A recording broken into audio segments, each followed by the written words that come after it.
Grand rising to the air. Today is August the 6th, 1440 on the sun calendar, 1441 on the moon calendar, and 2020 on the Gregorian calendar. And we do have a couple of updates and announcements.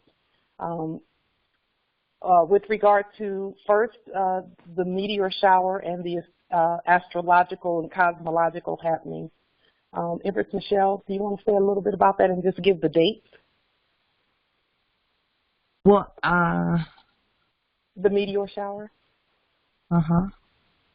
Yes, Islam. I see Justice Malik is on the call. He may be able to describe that even better for us. Justice Malik, I was speaking about the meteor showers that we have coming up next week.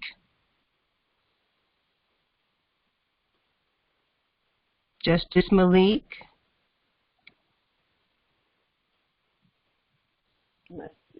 Islam. I know that the dates are check meteor showers August 2020. Off the top of my head, they're between the dates August 11th through the 13th.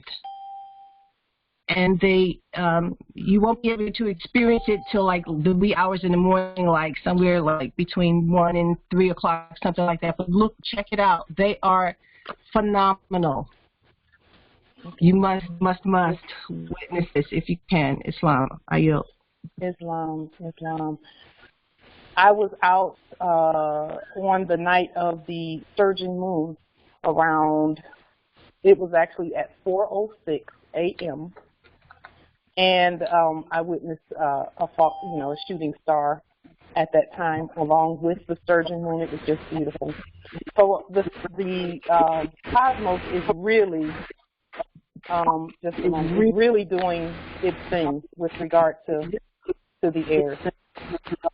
Yeah. It really is. If you experience the shooting star, Johanna Bay. Grand rising. The meteor showers are like hundreds of shooting stars. Wow. I can't explain it. You have to witness it yourself. It's just phenomenal. Yes. I'm looking forward to that. I'm really looking forward to that. This month, so much is happening in the cosmos. There's something going on the 8th as well, and I don't have it right here in front of me. But where's it at? On the 8th. I have no idea who's on my phone. Hey, this is the call. This is the conference call. Oh, I'm sorry. Okay. Okay. Grand Rising. Welcome. Islam. Okay, and so, let's see. I'm trying to. Okay, if you want to go ahead and star 6 to mute, that way we can continue. Okay. So we did just go through the surging moon. Also, we've passed a lot of very significant markers in Grand Rising: April, May, June, July, August. Just lots of great markers for our nation where we sent out affidavits, and we're seeing the results of those affidavits.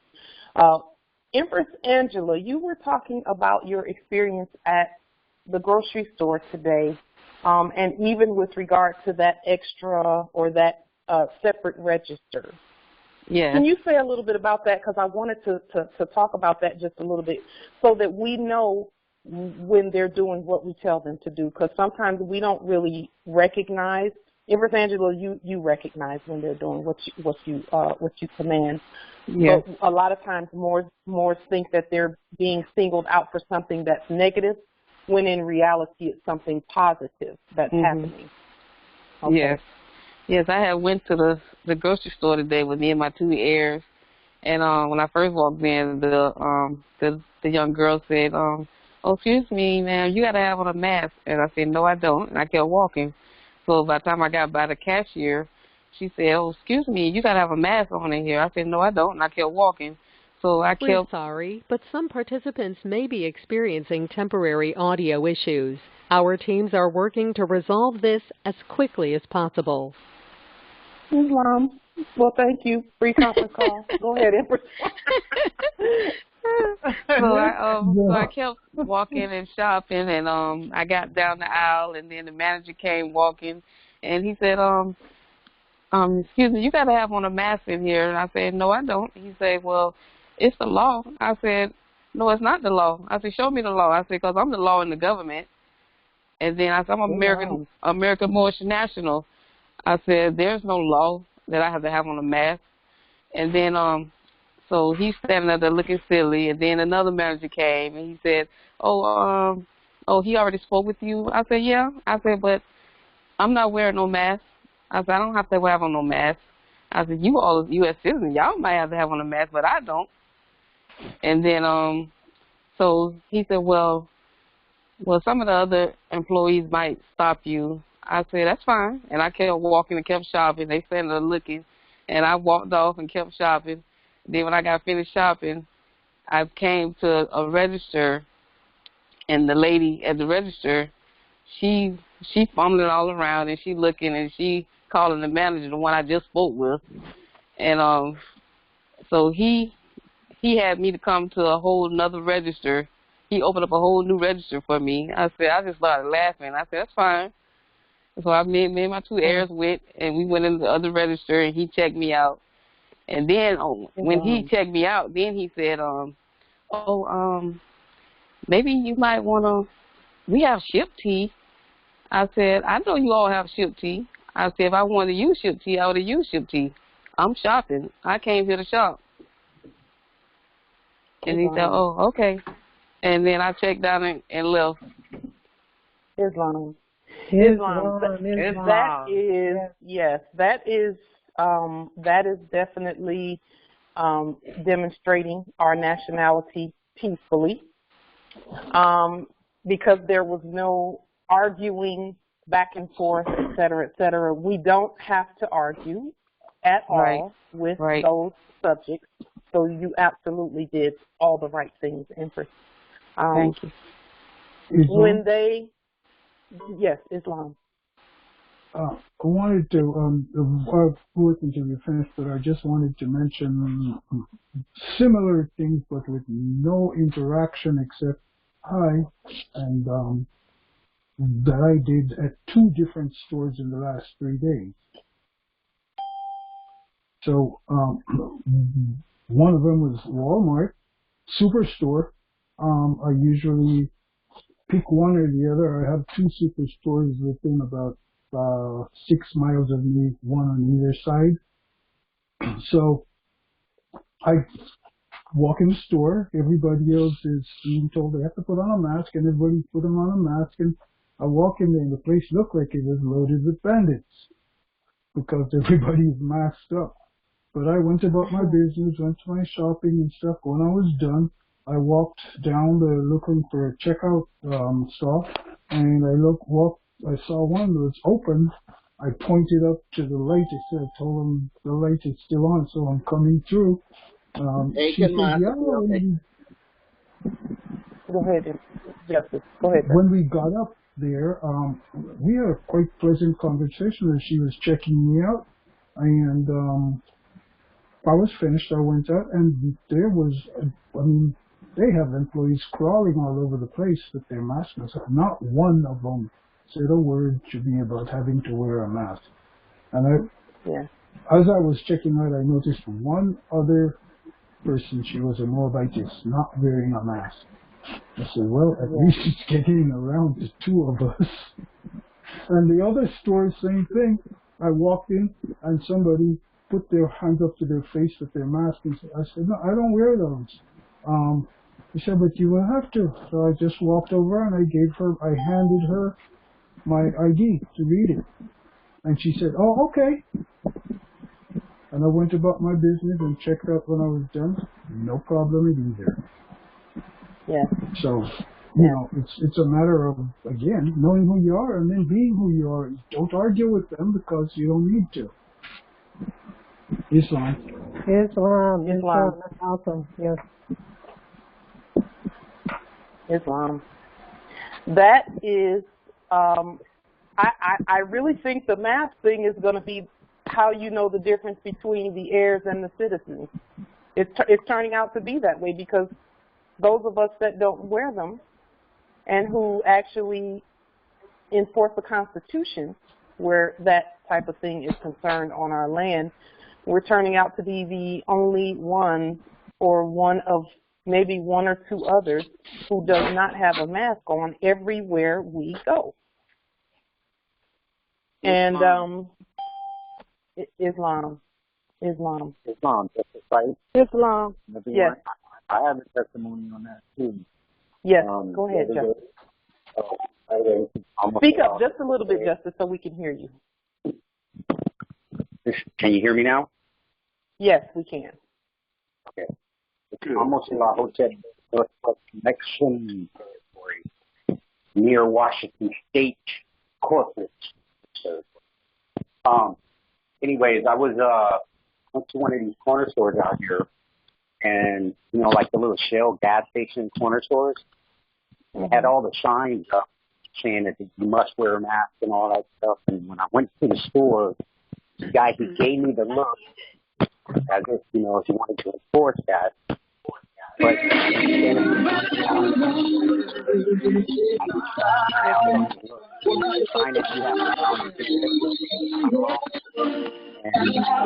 Justice, is there music in your background? Yeah, and I start dancing.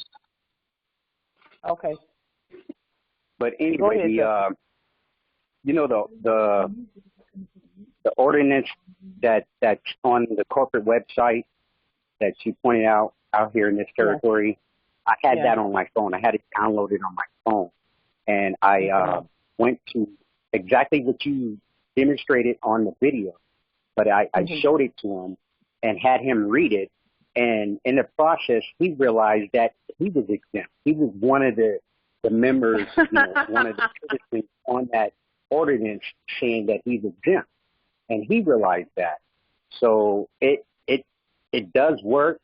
And on top of that, when I go to the grocery stores out here, they don't even bother me. You know, I'd be the only one in the grocery store without a mask on. All the managers, they see me. All the cashiers, they see me. The employees and all that stuff, they be seeing me and all that stuff. But none of them would even acknowledge the fact that I don't have a mask on. They won't dare for some reason. So it's like what Gia Moore said, man. If you know who you are and you stand on your square, it works. Your ancestors will work through. So Islam, as long as we're peaceful, they will stand with us. They will. They do it every time. Yeah. And the way our ancestors work, they work with the energies in the place. Islam. So energetically, they touch people and move things around and point things out to people in the spirit realm, so that those people are compliant and do what they're supposed to do, and maybe even get set free themselves, like you said. Islam. Go ahead, Slight, may I interject 1 second? Sure. One of the things about the masks that one must know, because now many of the stores are starting to post, along with the must-wear mask, they're starting to post right beside it, plus exemptions. But the important thing for Moors to know, you are not under any exemption. You absolutely don't have anything to do. They can't exempt you or include you. So what you must know who you are, and because once you bend to the exemption, you contract it again. Islam. Because you have to get a doctor's permission then or something, and you don't need anyone's permission. You are your authority. So that needs to be known, and it needs to be kept in mind. And even if you're a little bit scared when you're going in thinking people, no, just know who you are. You're Allah walking in a store. Islam. Go ahead. Islam, yes, good day, everybody. This is Izu S.E. Gibson Bay in the Michigan territory. I spoke a few weeks ago about how the governor for Michigan, so-called governor, legend, has a crazy order. Well, it's interesting because she rescinded that order. I sent in my affidavit with the face mask exemption, and Mama Bay sent in commands for her to decapitate some of those orders that she gave out. So also what I noticed on the paperwork is just what Jim Ward just said, is that it says two things. It says that it does not apply. It says there are those who do not, the mask does not apply. And then it said, here are the exemptions. So if you can't distinguish the two, you would think it's saying all the same thing. But it's saying clearly that there are those that it does not apply to. So I printed up the order and highlighted everything. I carried it, and I'm like, I just got to go out, and I got to demonstrate regardless of what happens. Yeah. And so I grabbed this order, and I go into the first store, and I got it in my hand. I'm ready for somebody to say something, and nobody said anything. And I went all the way upstairs. I went and talked to some people, and it was no problem. Nobody said no problems. And of course, I had my head covering with the flag showing, representing. So they knew exactly why. So there's no need to say anything. Yeah. The next store and did what you were talking about last week, where I was exchanging fiat notes for real money, and there was 7 people in there, and again, there was no need for them to say anything because they knew who I was. And so I'm like, okay, well, let me go to another place. So I went to another store, and same thing. Went in, no issues, no, pat downs or where's my blood type, none of that. So Islam, it was, so far so good. So our Prophet Noble Drew Ali, I'm first of all, high honors on your demonstration and being prepared. The ancient scrolls say we are to be instant, in season, and out of season. That means be ready at all times. And guess what? If we are ready, we don't have to get ready. So we're just excited that overall the demonstrations are going very, very, very well with regard to this whole mask situation, because we're not even in COVID-19 jurisdiction.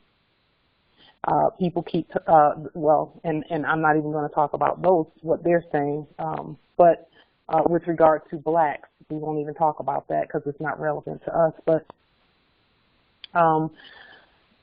this whole mass situation is our prime opportunity to be ourselves 100%. And I would encourage those who have not done the demonstration to go out and do it. Go out and let this be the one that you get a little practice on, that you get your feet wet with regard to the demonstrations. Go ahead, Justice. Justice Awood, I think, was going to say something.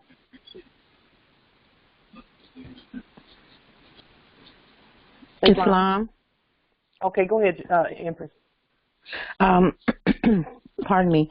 I was going to tell about a demonstration I did. I've done several demonstrations, and they've had different outcomes. But the other day I went to the store called Big Lots, and nobody stopped me about wearing a mask. But before I walked in, I saw several signs that said that it was a government law, that it was mandatory that you had to wear a mask in the store. So I went on in the store and I did all my shopping and everything. And as I was leaving, I was checking out and I was about to leave and go to the car. And I was still looking at these signs on the bulletin board, on the door, on the window, everywhere. So I went back in and I asked one of the cashiers to get the manager. And when the manager came, she started asking me, "Where's your mask?" And I have this and I have that. I said, "Well, that's good. You won't infect anyone." I said, "But I'm a Moorish American national by bloodline and birthright." I said, these signs you have up, they're unconstitutional. Well, it's the law. I said, "What law is it? You don't have a law cited on this form. You can't just arbitrarily put up a form." She said, "Well, my corporate office told us to put that up." I said, "Well, your corporate office threw you under the bus." I said, "Because this is unlawful. You need to take these signs down." And she commenced to taking every single sign down before I left. And as I was walking out of the store, she was taking the ones out that were outside on the little bulletin board. She was reluctant. She was angry, but she was taking them down. Wow. So, yes, I yield the floor.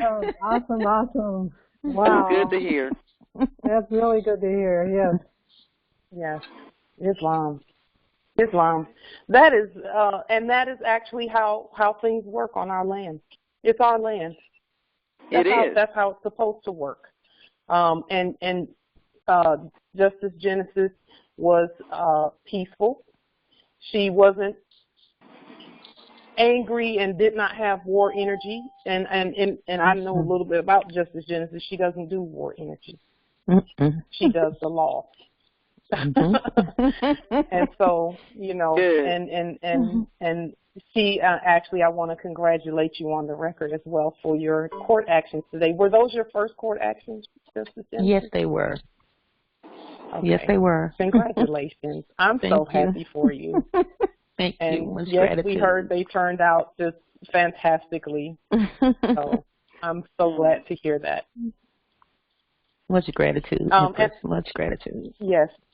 I would encourage all Moors to do court actions with regard to managing your affairs on your vast estate. Do the court actions.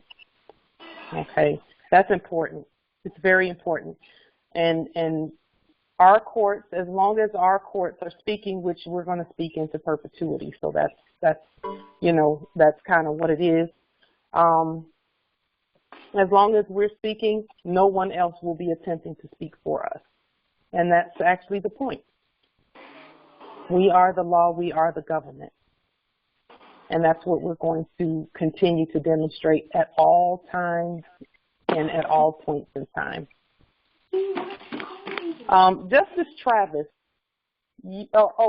first, before we get to him, I wanted to say something about the separate. Oh. Yes. Right before we get to you, because I do want to hear what you have, because Justice Travis said that he had something that did not go so well, and we need to hear that too. So, but before you start, I want to say that when Empress Angela went into the grocery store, she mentioned that they took her to a separate register. Moors, when they do things like that, know that that is what they're supposed to be doing for the nobility anyway.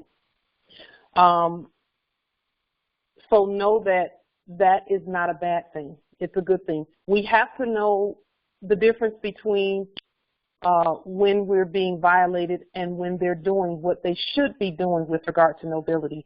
One of the things that they do regularly with regard to the nobility is when we go somewhere,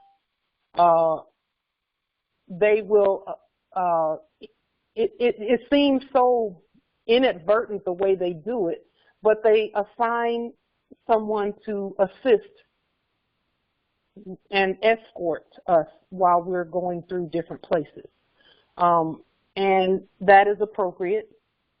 That is what should be done. And if they don't do that, it's okay that they don't do it, but they should not be violating at all. We should be moving about our business and moving about our day in whatever manner we choose on our own land. So, Justice Travis, you had something that was going on with you that that you were uncomfortable about. Hold on for just a moment. Let me get it. Okay, go ahead, Justice Travis. Islam, Grand Rising Wars. Yes. Okay.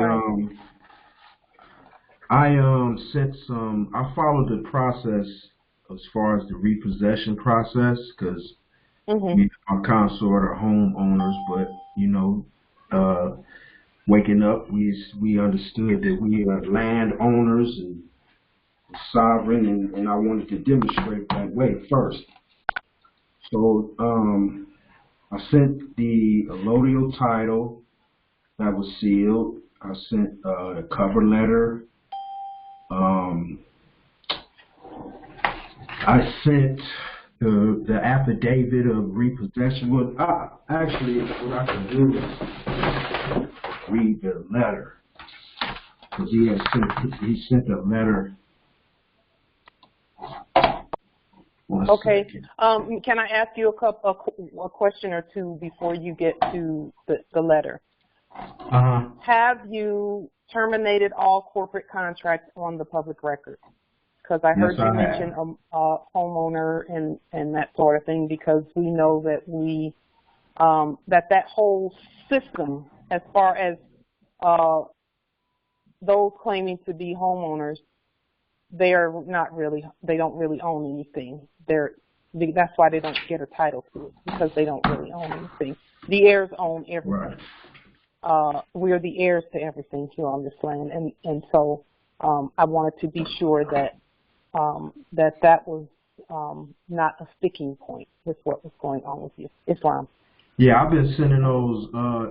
I've been sending the lawful notices in my declarations out. Like, I don't know. Yeah. I mean, I've been having to carry my folders in a briefcase because there's so many of them, But it's just to put people on notice, really. Like where I was working, because I was a part of the union, and nevertheless, it's from the Cuyahoga County Fiscal Office, and it says Real Estate Services Department. And I mean, he didn't.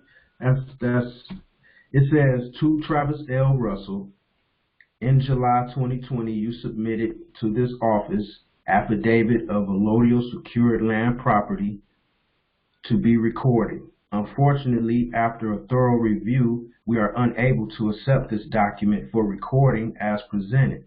Pursuant to the Cuyahoga County Charter, Section 5.02, the fiscal officer shall exercise all powers and perform all duties now or hereafter vested in or imposed by general law upon county auditors and county recorders and the powers. The decision not to accept this document for recording is based in part on Ohio Attorney General Opinion 96-019, and that says, if a written instrument is presented to the county recorder for recording and the county recorder determines in good faith that the instrument is not a type of instrument that is entitled by statute to be recorded, he has no duty to accept such instrument for recording. In the second paragraph, this office has made a good faith determination that the document submitted does not meet the statutory requirements to be accepted for recording. You are free to appeal this decision to the Common Pleas Court of Cuyahoga County. If an appeal is successful, the court can order this office to accept the document in question for recording. I'm sorry if this decision causes any undue burden, but as stated, you are welcome to avail yourself on the court system. Okay. So when they said to Travis Russell, are there any capital letters in Travis and Russell? Or he didn't. My name not even spelled right. That's not your name. Nope. It's not even spelled right. It's not. Yeah, it doesn't have my appellation. Yeah. So here's what I'm hearing in what they're saying, because in reality, they're kind of sort of, they're trying to hint at you as to who the real recorder is and who the real attorney general and all of that mess that those state titles that they're doing business is. Yeah, they're saying you're the authority, and you know, if you choose not to be the authority, then you can appeal to someone that you think might be the authority. But in reality, you're the authority, and so you know. Now, and I'll give you a suggestion, but go ahead and finish your wisdom, because I don't want to cut your wisdom. Go ahead. Well, it was just that because I had actually went to and did some research as far as, you know, because it's an opinion. He's saying it's an opinion, and I guess the Attorney General has these recorded opinions for throughout years. You know, throughout years, I guess he have opinions that I guess supposed to be law in a way. For him to cite it in his letter like it was law, like it was something I was supposed to just back down from. I mean, I know. Well, it is the law for something with all capital letters. They can say whatever they want for that all caps name. You know, they can say whatever they want, and then you know, of course, you are the sovereign authority in that whole situation. And the Moors in the chat have quite a bit of information that they're giving as well. Any Moors that are putting things in the chat? Do you want to say something about that? Islam, I do. I want to say that I was hearing that they were telling you that your sovereign document does not, there's no place for them to record your sovereign document. When they're speaking about statutes and stuff like that, if you go back and reread what it was saying about the recording and the statutes and things like that, I was hearing them saying your sovereign document, there's no place for us to record this sovereign document under our statutes. And like Empress was saying, you know that you're the sovereign. They're telling you that. We have to know that.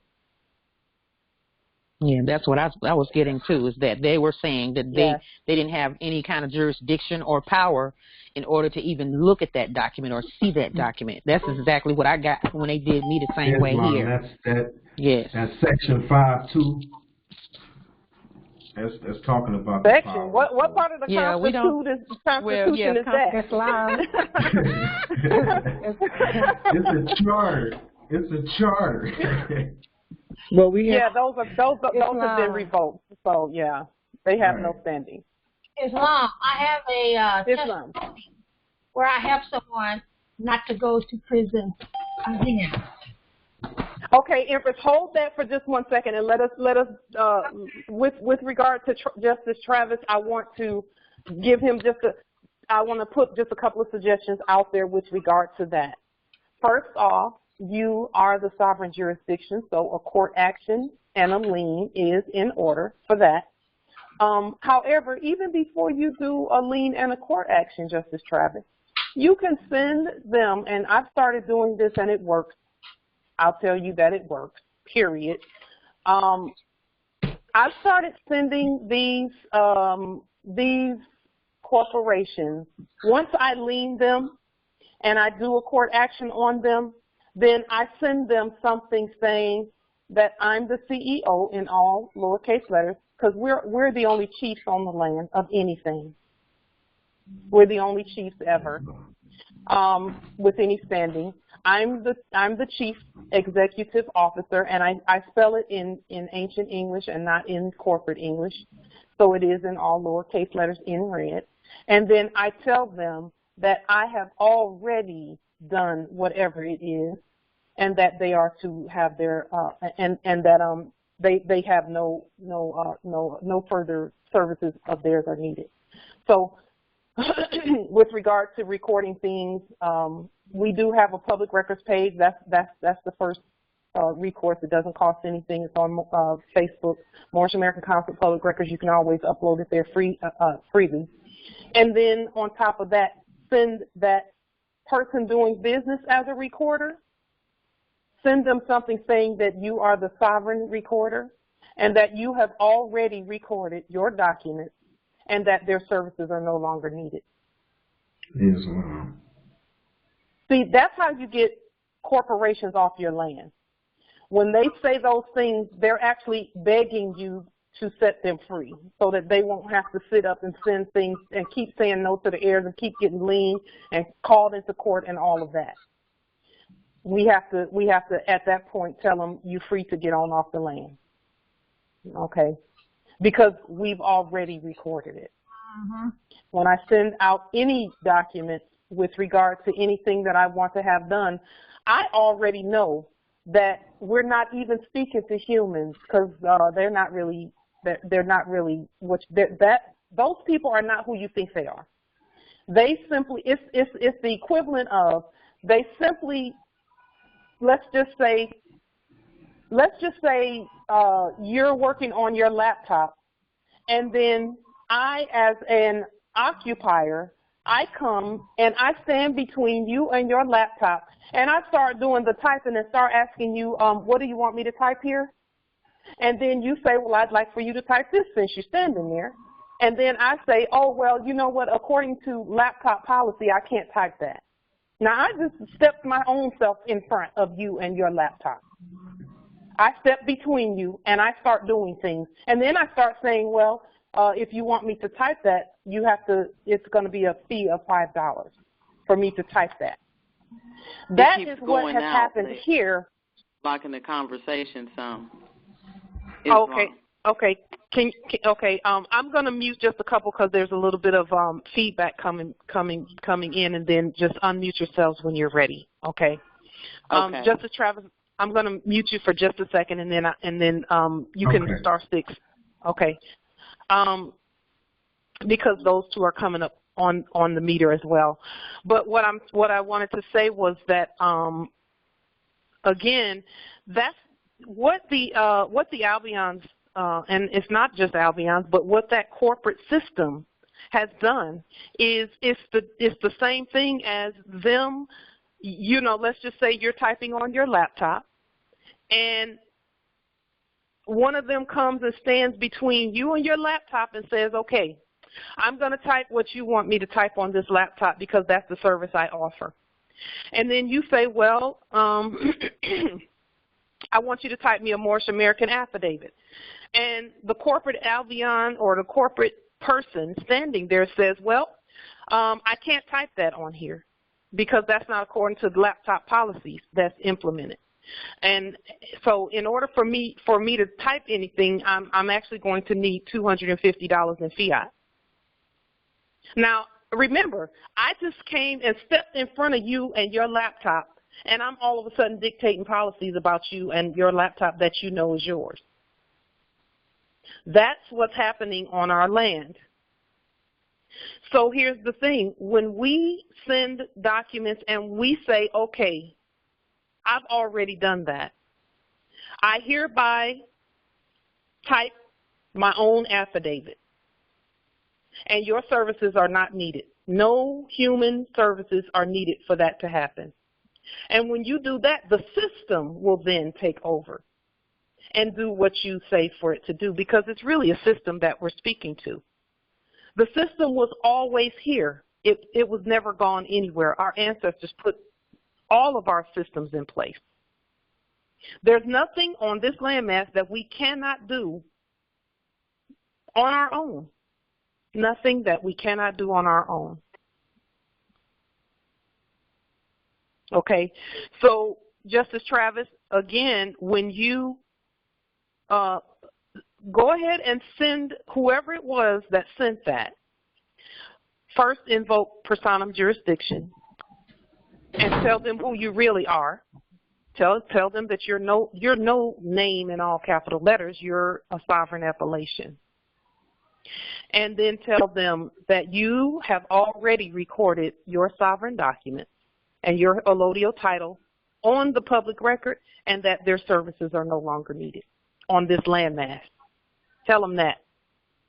Islam. And when you do that, that will take care of whatever it is that you need to have taken care of, and the public record will reflect it. Because you did it, not because someone else did it for you. See, we're at the place now where we're running our own estate. We are governing our own vast estate. We don't need them. And they keep trying to tell us we don't need them when they send things like what they sent to you, where they're saying that you have to, you have to go to this authority and you have to go to that authority. And those are not authorities at all when they know that they're talking to the authority, that you're really the authority. You just don't know it. So then they capitalize a name and they proceed in that manner. Well, I know I'm the authority. I sent the paperwork, or sent my affidavits thinking that, I should have known they wouldn't be honorable. I've already had some experience with them being dishonorable. Like recently, I have another update announcement. We have been delving into the Canaan laws, and we discovered that through the Canaan laws, it's the quintessence of how it was systematically, everything was like they have a section on women that it's something that has to be studied, but I don't know if Brother Ganell L is on the call right now. He drafted up an affidavit and submitted it to the Pope because it speaks of divine laws, ecclesiastical laws.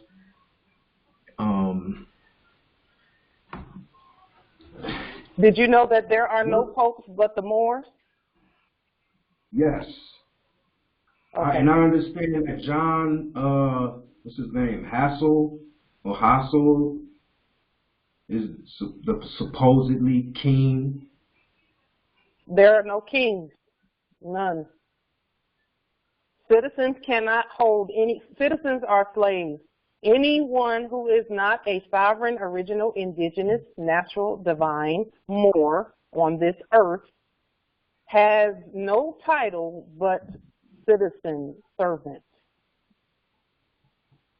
There is no pope but the Moors, and that's pope in all lowercase letters that we are. Okay. And Empress Genesis put in the chat, citizens are civil servants. Yes, they are servants. So how can any servant claim to be a king or a pope? We understood that it is the Holy See is what oversees all corporations. No, the Moors oversee all corporations. That's why we lean them. Mom. That's why we call them into court. And then when we lean them, guess what they do? They get a bad case of the COVID-19 and end up having to shut doors. We oversee all on our land. No one does that but the Moors. No one. We oversee all corporations. And how are they calling themselves a Holy See when they're a corporation? There's no such madness. How is a pope calling himself a pope when he's Pope Incorporated? That's madness. No such thing exists. And especially now that the heirs are here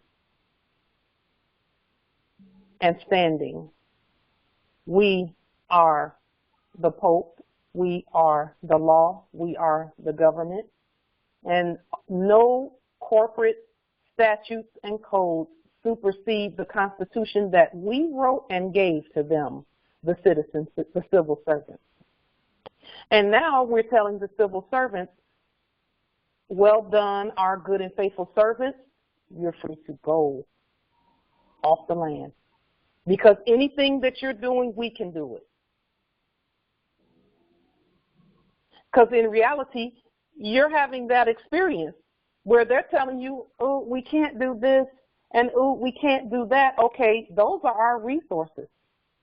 So if you can't do as commanded, and you always have to have some code and statute that you're throwing back, your services are not needed on this land. Well done, good and faithful servant. Goodbye. Period. That's where we are as a nation and as the government on this land. And we're not angry at anyone. We love them. They did a great job of colonizing while we were asleep. They did. They did a great job of they maintained all of the national monuments and all of that. They did a whole bunch of stuff while we were asleep. They cut grass while we were asleep and made sure that there was no overgrowth around the things that matter and all of that. Okay, good job. We love you. We created you to do that. You did it. And now it's okay. You can go. Your services are not needed.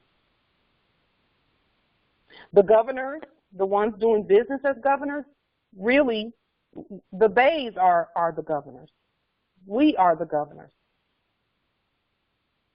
And they're not doing us any favors when they do things like say you're exempt or this case is dismissed. It was never under that jurisdiction in the first place. So you're still not doing anything that we cannot do for ourselves. Thank you, but no thank you. They're fired. Goodbye. We love you. Thank you for all that you've done and all that you didn't do. Because there was some stuff that they were not supposed to do that they did not do. You see, you're the authority, Justice. You're it. Huh? I said yes, plenty definitely. they done. They definitely did plenty that they was not supposed to do. Islam. You know, I will say this about what they did. They did just enough for us to wake up and say we don't want no more of that. I agree. That's what they did. That's what they did. They did just enough for us to wake up like we were supposed to. Islam, I definitely agree. So, and that's what we told them to do. We told them whatever it takes for us to get us to wake up, deal with each one of us in that manner. And that's what they did. Some of us required just a little bit of shaking. Some of us required that they just speak and say something screwed up so we wake up and be like, you know what, that's not right. Let me wake up and find out who I am so I can deal with that. And then others needed to be slammed into a cell. And I'm not advocating that, and I don't agree with that. I don't think anybody should be put into a cell like I was. But I don't disagree with the methods of our ancestors, because they did the right thing when they put me there so I could see that how powerful we really are. So it takes different things for each of us to wake up, you know. And we did. So they did what they were supposed to do. I know with regard to all that has transpired in my territory, they did exactly what they were supposed to do. And then when we wake up, they do what we tell them to do when we're peaceful and competent. And that's not difficult to do. Just know who we are, you know. That's it. Are there any other questions, statements? I believe Empress Sharon Morse Bay. Yes, you were going to say something, Empress Sharon Morse Bay. You were going to talk about something that happened with you.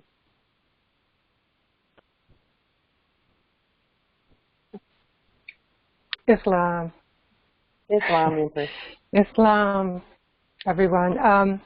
So it just came to me that I had sent an affidavit to the so-called governor here about her COVID, and I had leaned them before, but I gave commands. I had leaned the state police, and I gave her commands to start opening stuff specifically for Moors in this Oakland, Macomb, and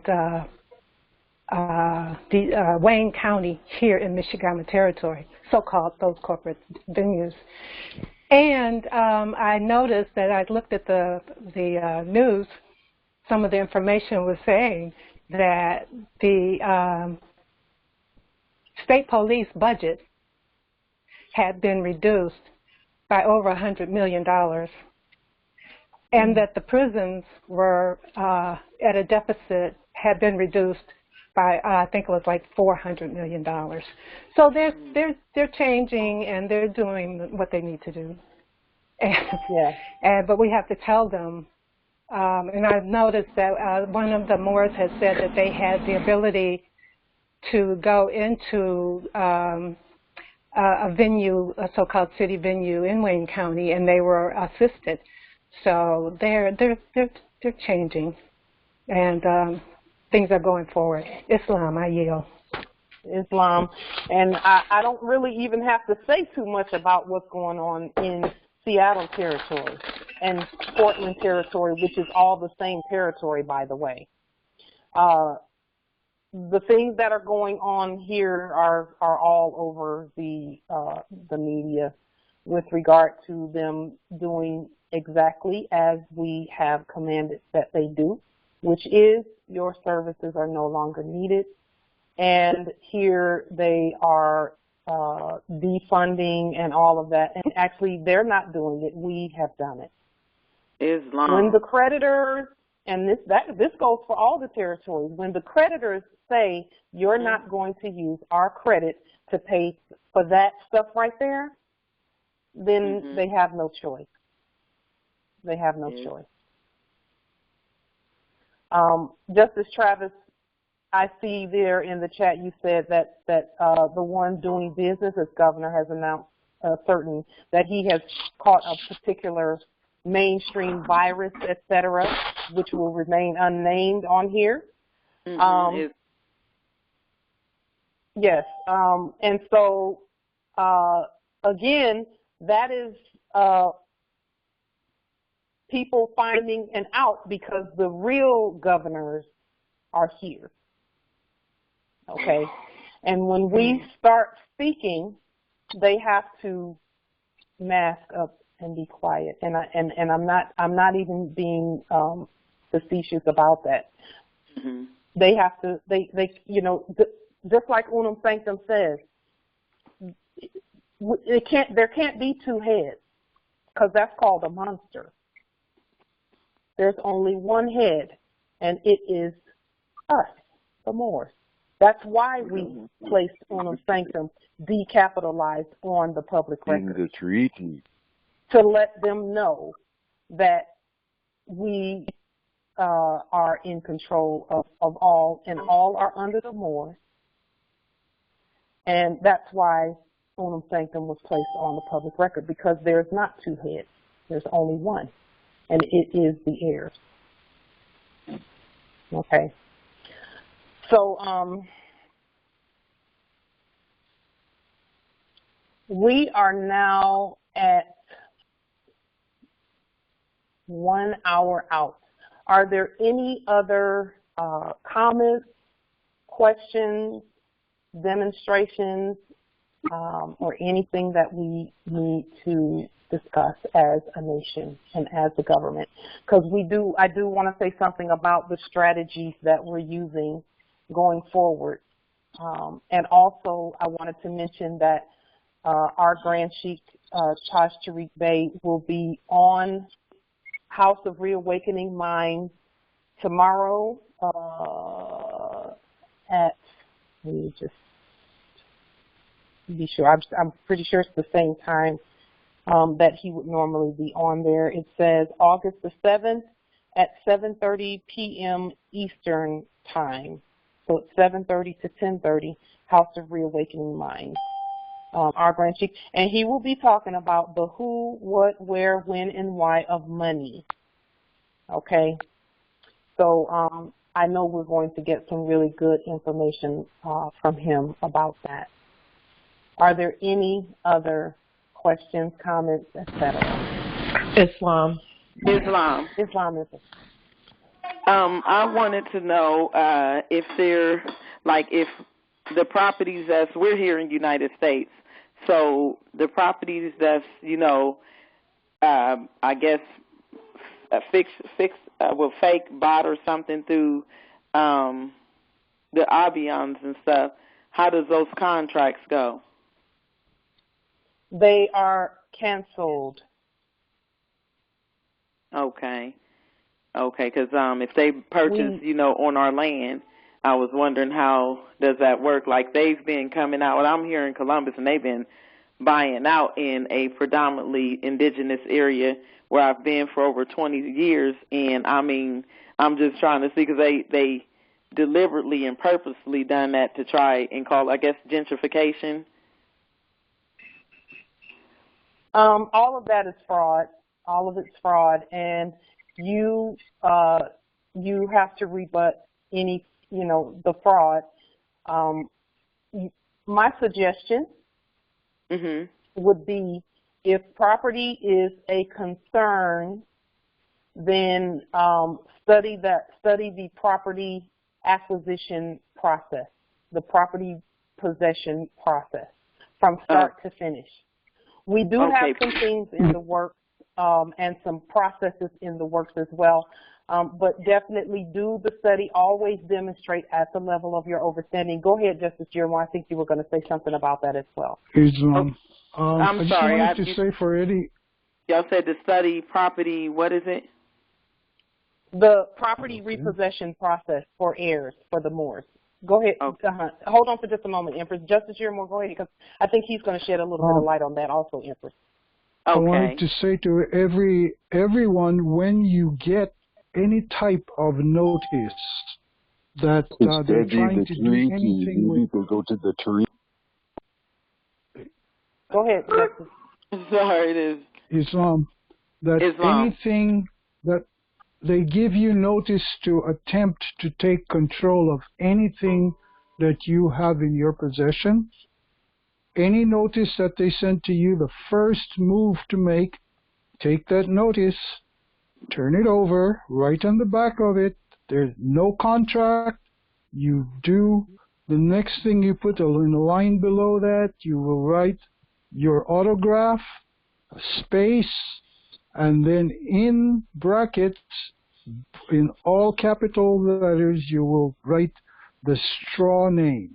Not your straw, because it's not yours. You write the straw name, you close the brackets, you then go one line down again, date it, make a copy for yourself, and send it back to them within 72 hours.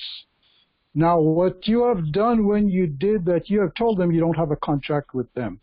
If they make any move from there, you've already stated, because you have the very nature of you putting your autograph on that paper and putting the ex relation, I missed that part, you need to put ex relation between your autograph and the straw name.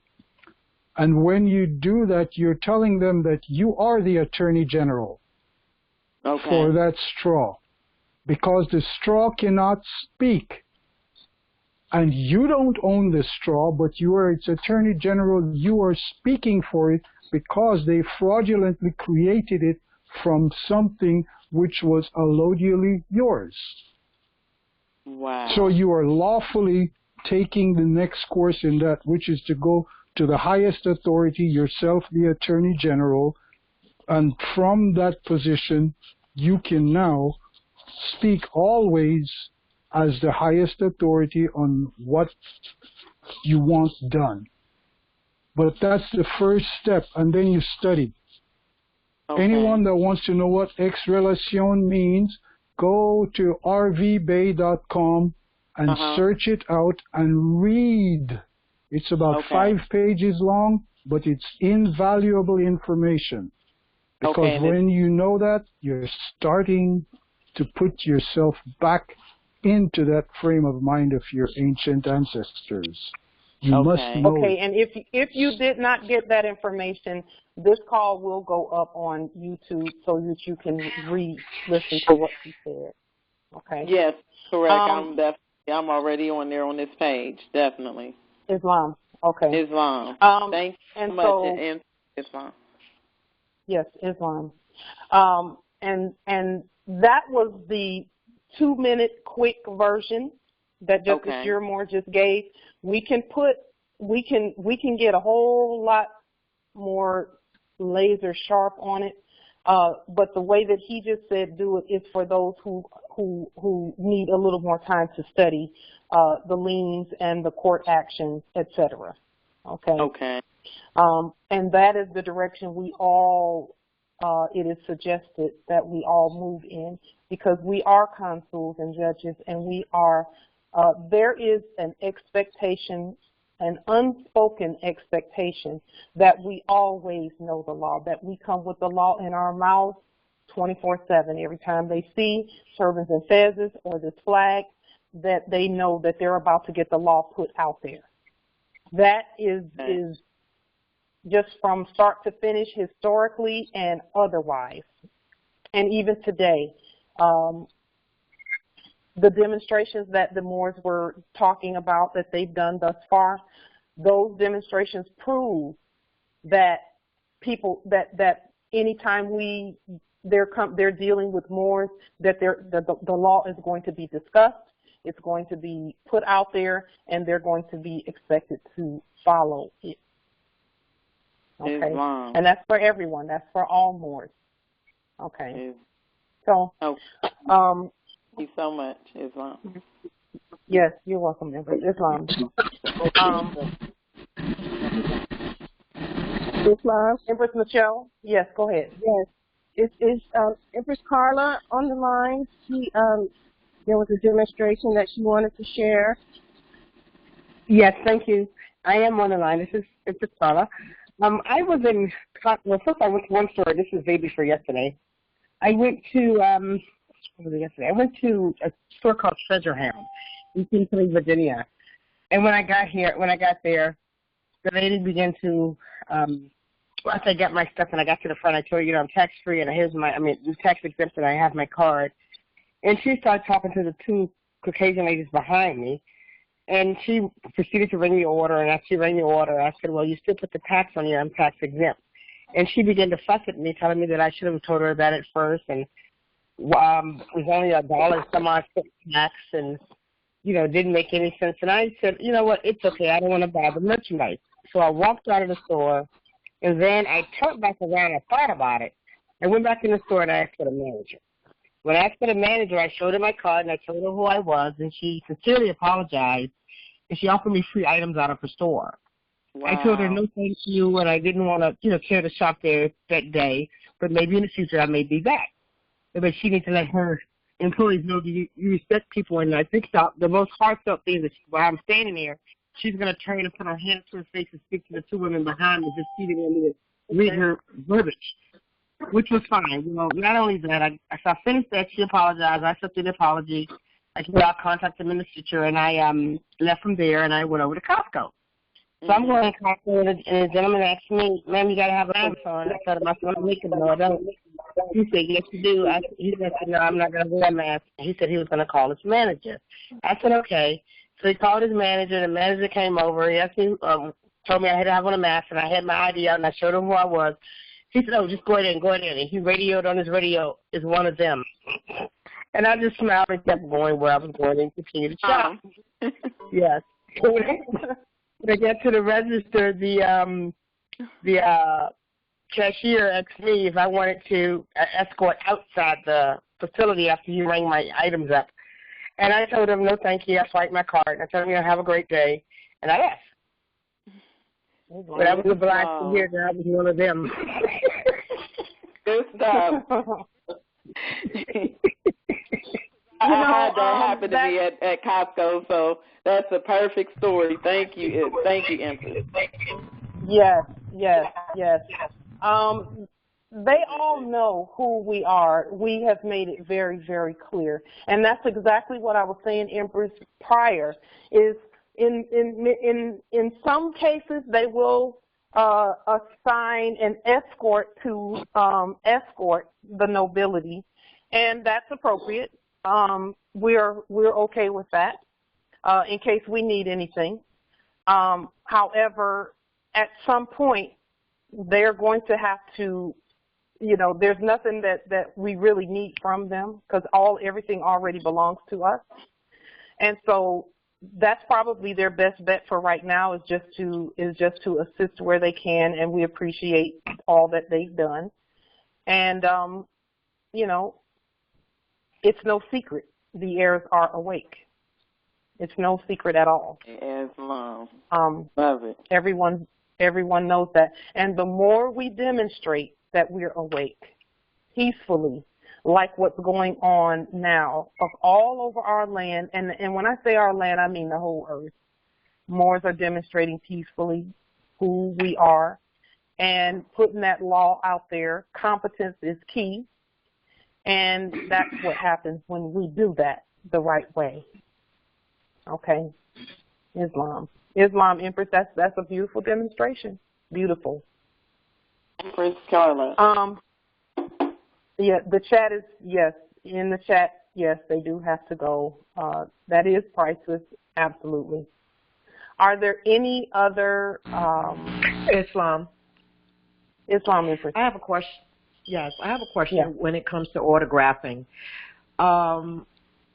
Are we to, I know it's on a 45-degree angle, but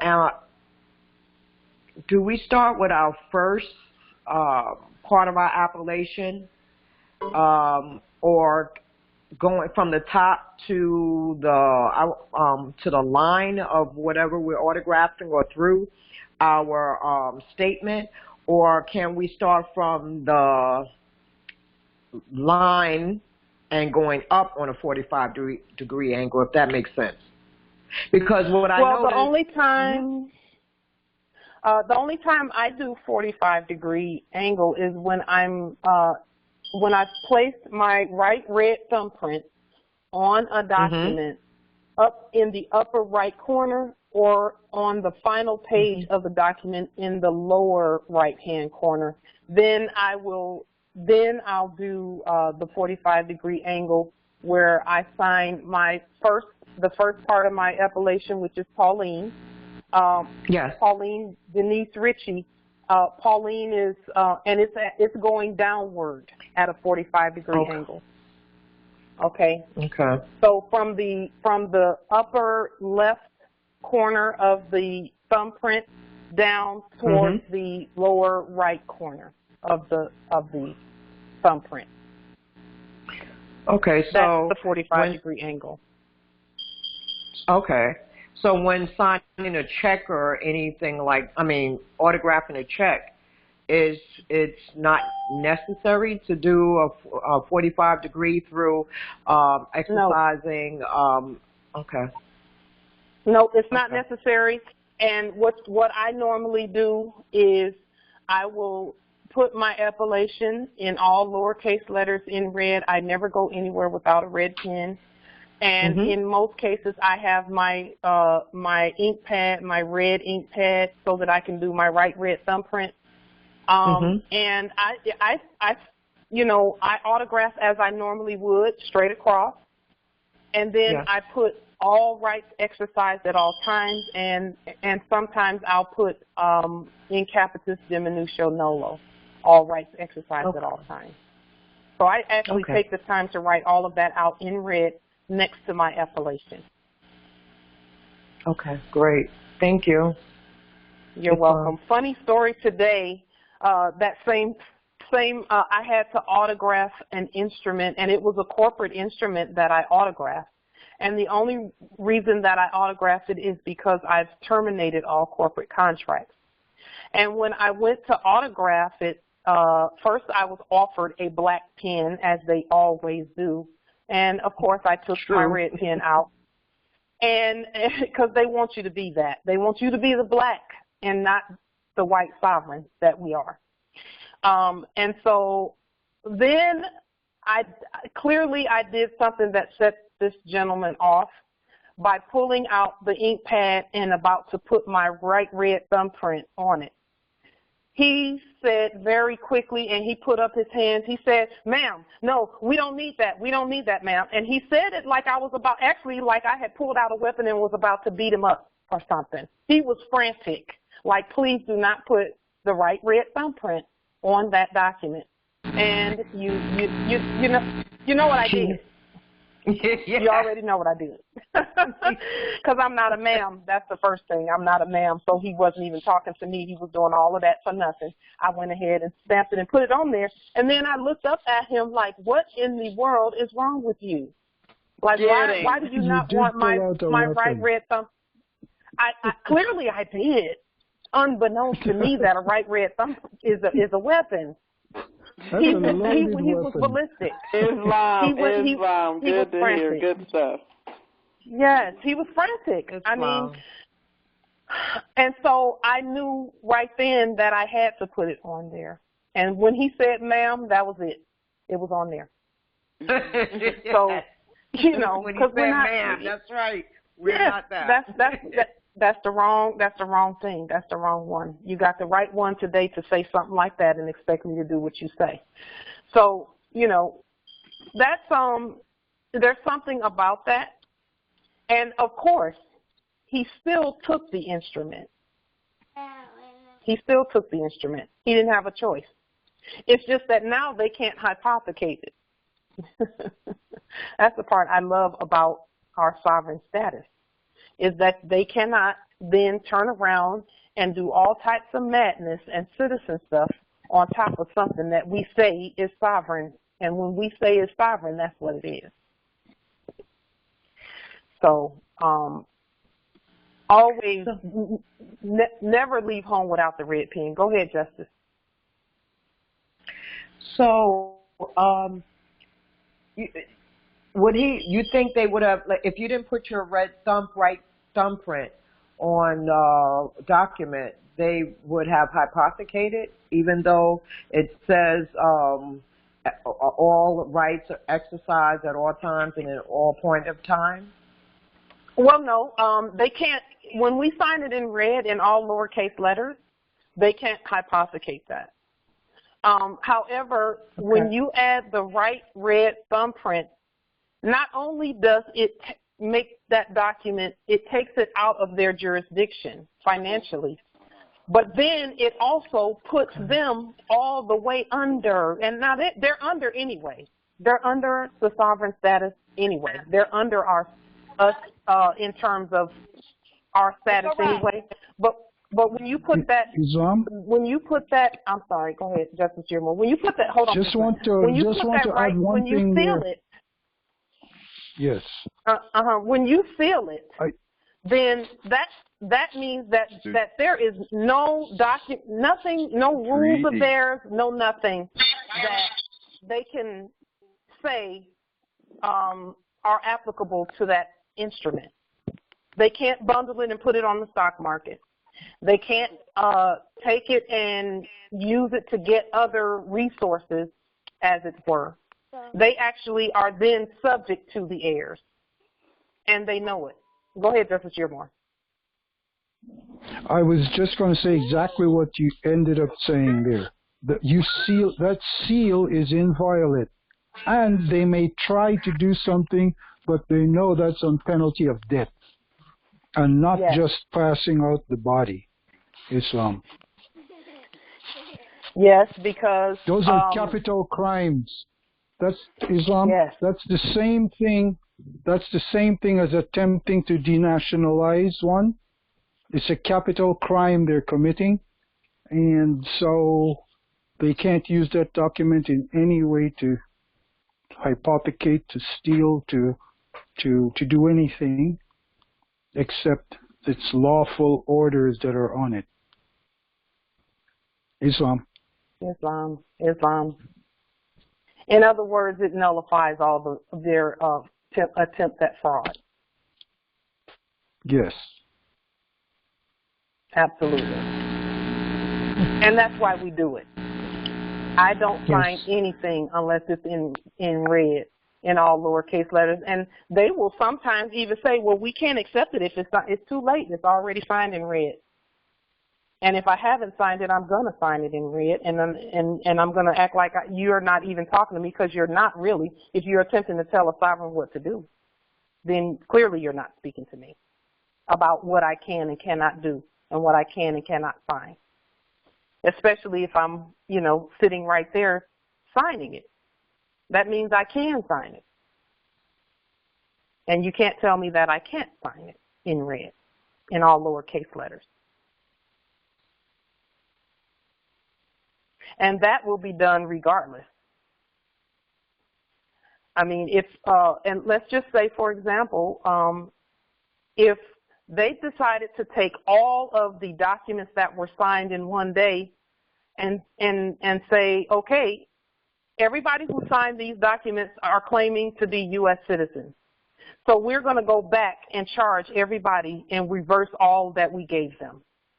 If they decided to do that, let's just say. Or if they do like they've been doing, where they will hand out something and then they'll say, oh, no, you all weren't eligible for it. So we're going to have to go back and collect all of that from you. Well, when we sign being ourselves, they can't do any of that, no matter what it is. And that there's protection in us being ourselves. Yes. And that protection cannot be found anywhere else. Our sovereign status is the door that no man can close. It is always open because the sovereigns are being themselves on our own land. So I would encourage you, it does not matter what it is, it doesn't matter who's claiming to issue the instrument, etc. All lowercase letters in red, and if you feel led to do it, your right red thumbprint. I find protection in my right red thumbprint, so I use it as often as possible. Islam? Okay, so Islam. May I interject for a quick second here? Sure. But this is important to know that when we get to know ourselves and we are acting as ourselves, and remember, it is an act, because even though you're acting as yourself, you're only acting as that self that you're performing as. But when we know these things and we carry out the lawful things that we're supposed to do, there is no question at all that it isn't something you can do. The only question is, do you really know this? Or do you do it because you're told you can do it? Because man does not learn by being told. We must study ourselves. And here's the important thing that happens when we study ourselves. We get to know ourselves very quickly. Yeah. And then we don't listen to the foolishness that people talk out there about we have to go and do this and stand on our head and yell for an exemption and jump over the moon and all that stuff. No. Once you know yourself, you know you're all forceful. You are full of force. Okay? And it simply means you're inviolate. You cannot be violated. But you have to know yourself. And then you start putting out you start radiating that knowledge that everyone around you can pick it up. This is the reason why Noble Drew Ali said, I have given you everything you need to save a nation. Now take it and save yourself. Because when you save yourself, you become a savior to everything around you. Because salvation is the knowledge and the ability to use it and disseminate it lawfully. That's what it is. And I have nothing more to say that I could add to that. Islam.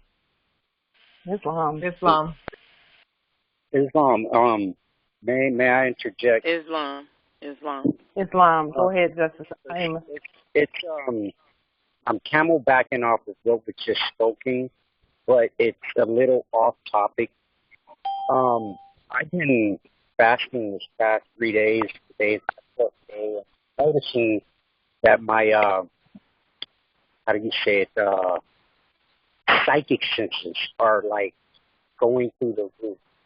And this is one of the reasons why I did drugs back in the day, because I couldn't handle, the psychic energy that I'm taking. And speak up just a little bit, Justice, so we can be sure to hear you. Okay. Can you hear me now? Yes, go ahead. Is that loud enough? Okay, now yes. I'm getting to the point to where, it's going through the roof again. And one of my neighbors just moved in. They just had their, what do you call it, Wi-Fi or cable or whatever hooked up to their apartment. And the minute that they turned that thing on, man, I picked up everything. I mean, everything. And it's like getting overwhelmed. So my question is for those out there who are psychically adept, what are you guys doing to shield against to prevent the overload? Because I got crystal salts in my corners. I'm using frankincense. I'm doing salt baths. I'm doing everything possible to shield against, the psychic energies that's out there. And, I have to complete this 40-day fast, man. But after today, I'm like, oh, snap. I need to figure something come in out. On that. This is Empress Johanna. Go ahead. I do, what's that, Iris sea moss that gets rid of toxins and radiation and a lot of other beneficial things it has as well. Also, if you heard of bladder rack, that's real good too. Yeah, also, you want to end from Dr. Stephanie. What about kelp, which is an iodine seaweed? Also, what is the other one? I do. I said Iris sea moss and bladder rack, and anything you can do to include, like even standing out in the sun, getting you definitely need like 25, 30 minutes of sun, and exercising, and also, because the sun definitely heals us too, as well as detoxifies and. Standing out, you wouldn't believe how much metals and radiation releases in the grass if you're standing in the grass bare feet for at least 25, 30 minutes. Islam. Yes, I do that. Everything that you just suggested, I do that on a daily basis. What my concern is the psychic energy that May I interject there? The environment. Yes, I yelled. Go ahead. Okay. Your Justice Amos, the solution to that is, you all gave a lot of things on the outside that you can do, and those things are good. The solution is within you to clear that part up. The part that you're referring to with regard to psychic energies and feeling the things that you feel with regard to wireless communications and all of that, because it will, we vibrate so high that we will jack a computer system up quick. And so in order to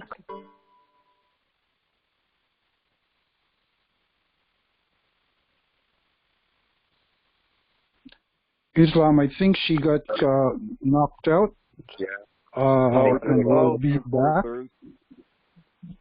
But the important thing to know about what is being said there, that you are the cure for your own what you believe is a malady. It really isn't. It's a maladjustment. So the adjustment you have to make is within, which is you just raise the vibratory oscillatory mix of your energies. If you read the treaty, you will do the energy. Who is this? That's an Abiyan. Somebody with playing games So, has nothing better to do. That's all. Yeah. yeah. Well, yeah. If you adjust your energy output, you can do many things. One, you can just vibrate up to the level of that energy, or you can pull it in and convert it, put it out back as some clean energy, which will help as opposed to hurt. Or you can do the thing that I never advise people to do. You can try to build shields to stop it. But then sooner or later you're going to build so need to know many what kind of shields, and they keep blocking the conversation, like whatever y'all saying. I'm sorry. Every time you build the shields, every time you build a shield, what happens? You shut out something from yourself.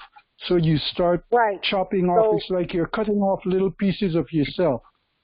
So first you do the fingernail, then the finger, then the hand, then the shoulder. Islam. Again, the heart chakra, getting some peace in the heart chakra is going to help eliminate a lot of that frequency, the frequency issues, okay?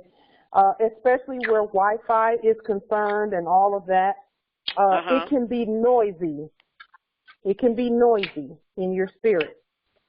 And in order to deal with that noise and to calm it, you need to practice peace, practice remembering the peace, and connecting with the peace in your heart chakra.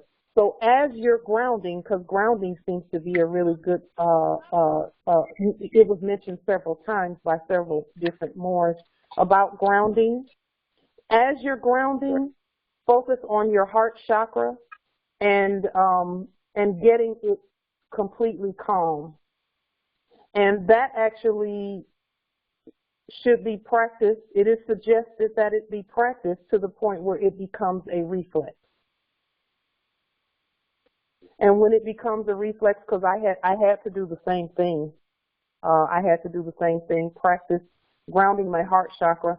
And I mentioned this before, but I'll tell you one of the practices that I do to keep the noise down, so from all of the frequency noise. I'm not speaking of noise in terms of, I'm not speaking of noise in terms of outward noise. I'm talking about Wi-Fi frequencies and frequencies in the atmosphere and frequencies in our spirit, etc.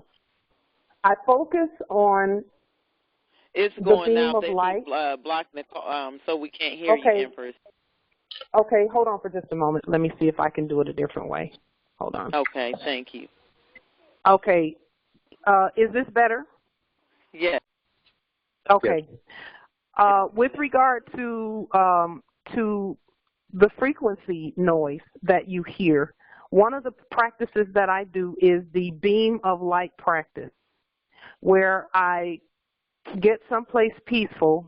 Usually it's by the water nearby, and then I first see the beam of light as a very quiet. It's silent, it's peaceful, and it's a beam of light within my heart chakra. And that beam of light then goes up out into the universe. And then if the sun or moon is up, it then goes from out there to the sun or moon. And then I use the sun or moon's illuminating energy to send that light all over the earth and all out into the universe. And I give the light a title. The title will be peace, love, truth, peace, freedom, or justice. One of those. And I practice showering the entire universe with that, whichever one of those I give to that beam of light. And that practice, because the beam of light is silent, it doesn't make any noise at all. It just does what sunshine does or what moonlight does. And that is, I find that tends to quiet the heart chakra and make the frequency a lot smoother. Okay, I had mentioned it previously, but it calms the frequencies in the area. Okay, so even if you're dealing with Wi-Fi being really loud and you picking up on Wi-Fi frequencies and things like that, it will help to calm that and to direct the energies, the Wi-Fi energies and the frequencies, to a place where they're calm also. Because the energies are going to do what you tell them to do. They just mimic you. Right. That's really what's happening, is the energies around you are mimicking you. Go ahead, Justice. I said Islam, thank you, because I can actually Islam. see that as you Islam. were explaining it. I can actually see it. And Geomore, thank you, bro, because I never thought about converting it. That's a new one for me. I'm on it. Appreciate you all. Yes. Love y'all. Yes. Yes, love you too. Yes, it was like that was very well put. Thank that was you. very Islam. well put. I never heard it Islam. in that fashion, that the energies around us, because we are the earth, everything around us is mimicking us. Whatever we do, they're going to do. And I see that with my own eyes. Islam, I get. Yes. Yes. The Albions included, by the way. Islam. They mimic us too. And that's why peace is so important. Yeah. Peace energy is so important. Because the Albions, they know how to war, because we put the war part of us in them. Okay? And when we put the war part in them, we told them that when we wake up, we're going to bring the peace part. And when we bring the peace, that's going to calm everything down. And that's what's happening. Believe it or not, it might seem like things are in a flux and in an uproar if you look at the Albions.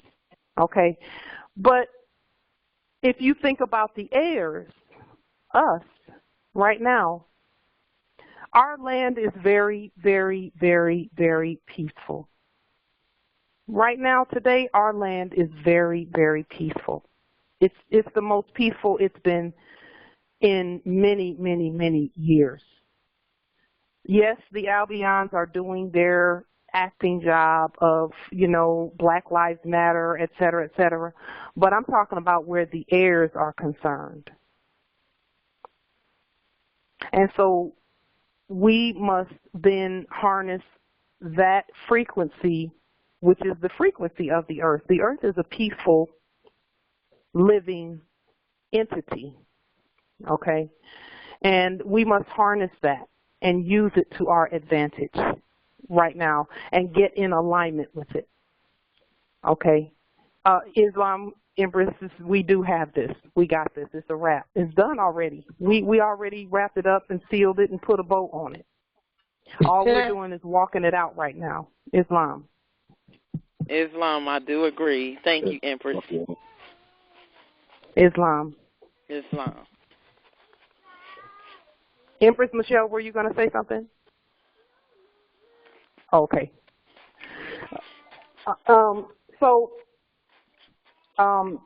With regard to, the frequencies, please, if we all can, it is suggested that we all practice peace.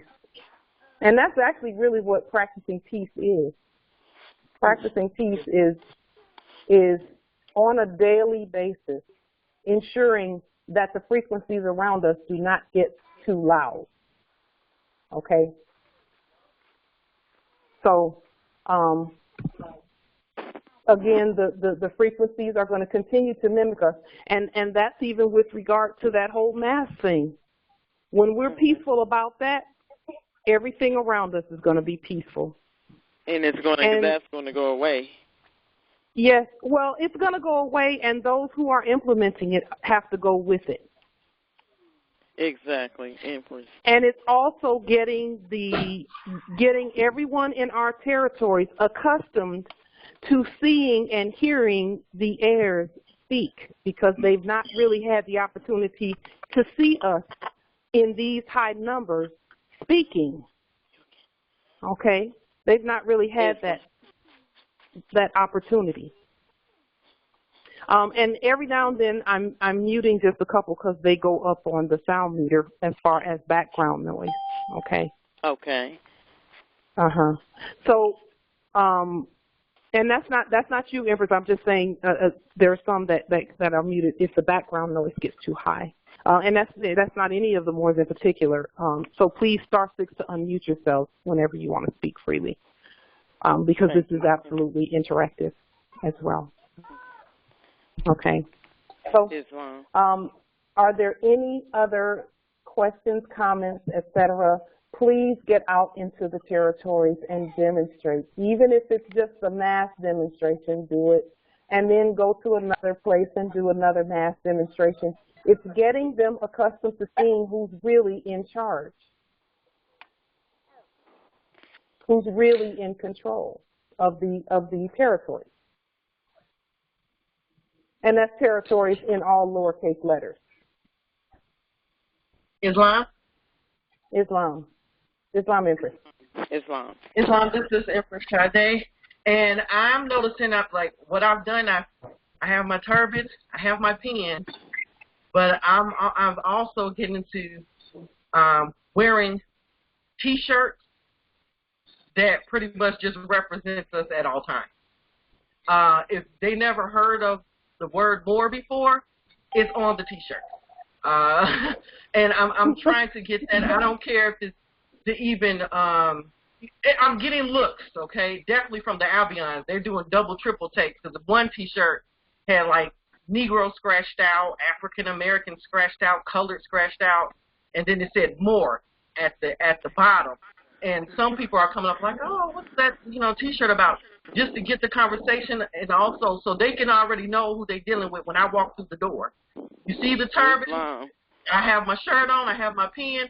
You already know who you're dealing with. I don't want to even get into that, or is she, or, she might be a subject, or she might be the slave. No.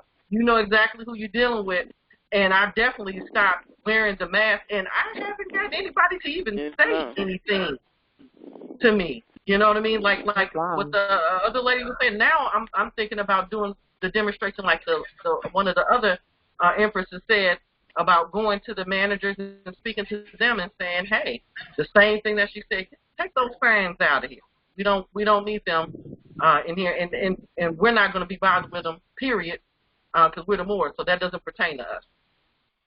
Just to put it out there so they can know. If whoever don't know, they're going to know now. Islam. Peace and love. Islam. You'd be surprised at how, yes, it is. It's awesome, Empress. You'd be surprised at how many of them will do exactly what they're told to do because they need to hear from a sovereign, stable authority because they're getting different stuff from different places in our territories. And they shouldn't be listening to that stuff anyway. But now that we're out governing actively every day, we have the authority. We don't have to make them take anything down, but they can't make us do anything either. And if they take them down, that's even better. And from my perspective about them taking the signs down, I've not asked or not asked because we don't even ask, and I certainly don't. But I've not required them to take the signs down, but one of the stores took the sign down anyway after I spoke with them about the Constitution and all of that, and they were really like sincerely asking, well, can't we make corporate policies, because this is our corporation? I said, no, you can't. No, none that supersede the Constitution that we gave you.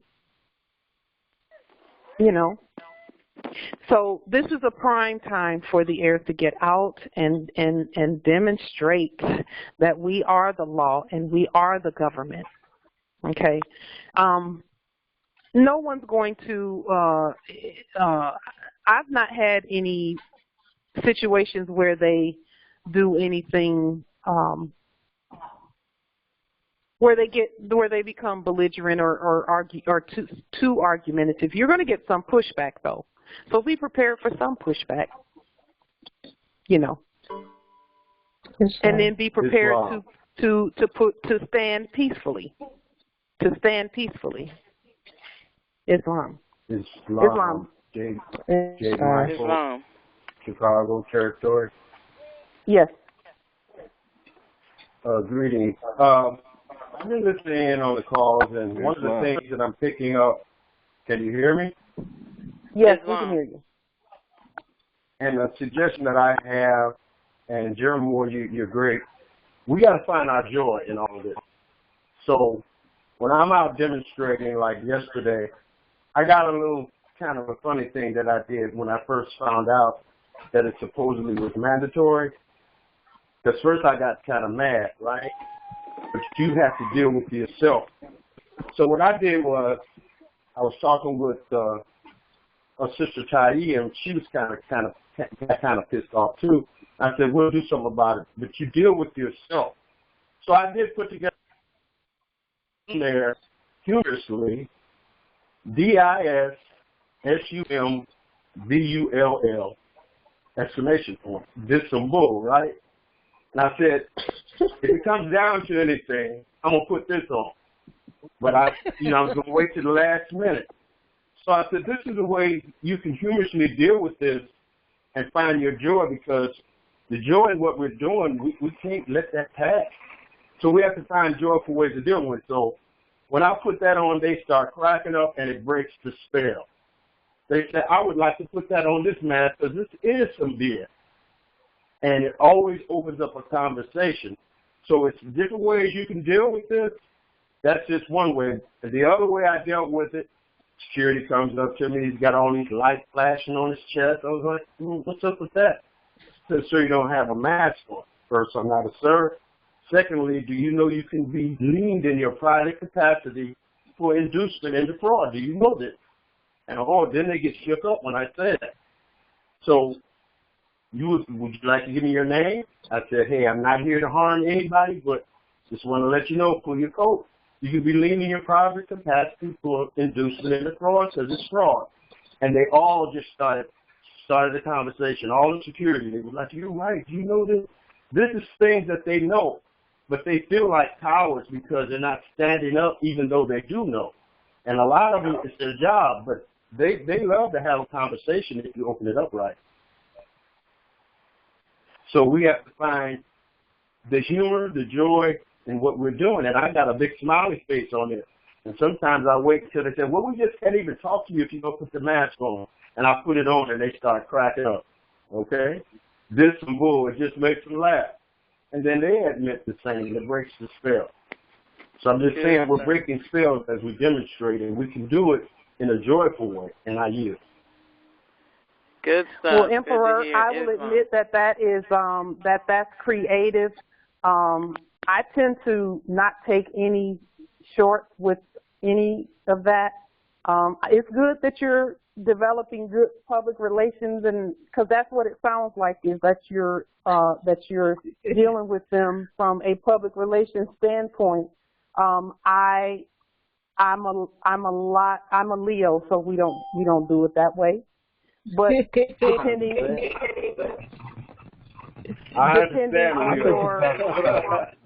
on your sign, you know, and where you are astrologically, then that is definitely what works. Well, I'm Gemini, okay? So we That's why, and you're a male Gemini too. That's why. That is why. That explains it. Exactly. Yeah, I tend to not. I don't really care whether they smile or not, and in fact, they don't need to smile. They need to do exactly as commanded on our land, because we put up with so much already and for so long. And but I get what you're saying. I get it. It makes part sense. of my message, part of our message is we reconciling with ourselves when we do all of it. How we respond, to what is happening. Like I said, that was in response to an initial feeling when they became mandatory. I got kind of pissed off, admittedly. And we don't want to be pissed off. We want to be in a good place. And it's and I'm kind of hard line like you. Islam. Yeah, and they don't, I've always known that they don't have, you know, it's not mandatory unless we say it's mandatory. And we specifically said on our video that it's not mandatory. I'm getting a little bit of feedback somewhere. Hold on for just a moment. Let me see if I can find the feedback. No, it's not there. There's some.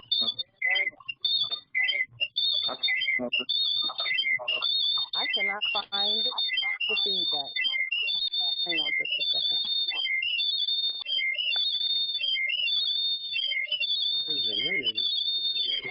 I think it is.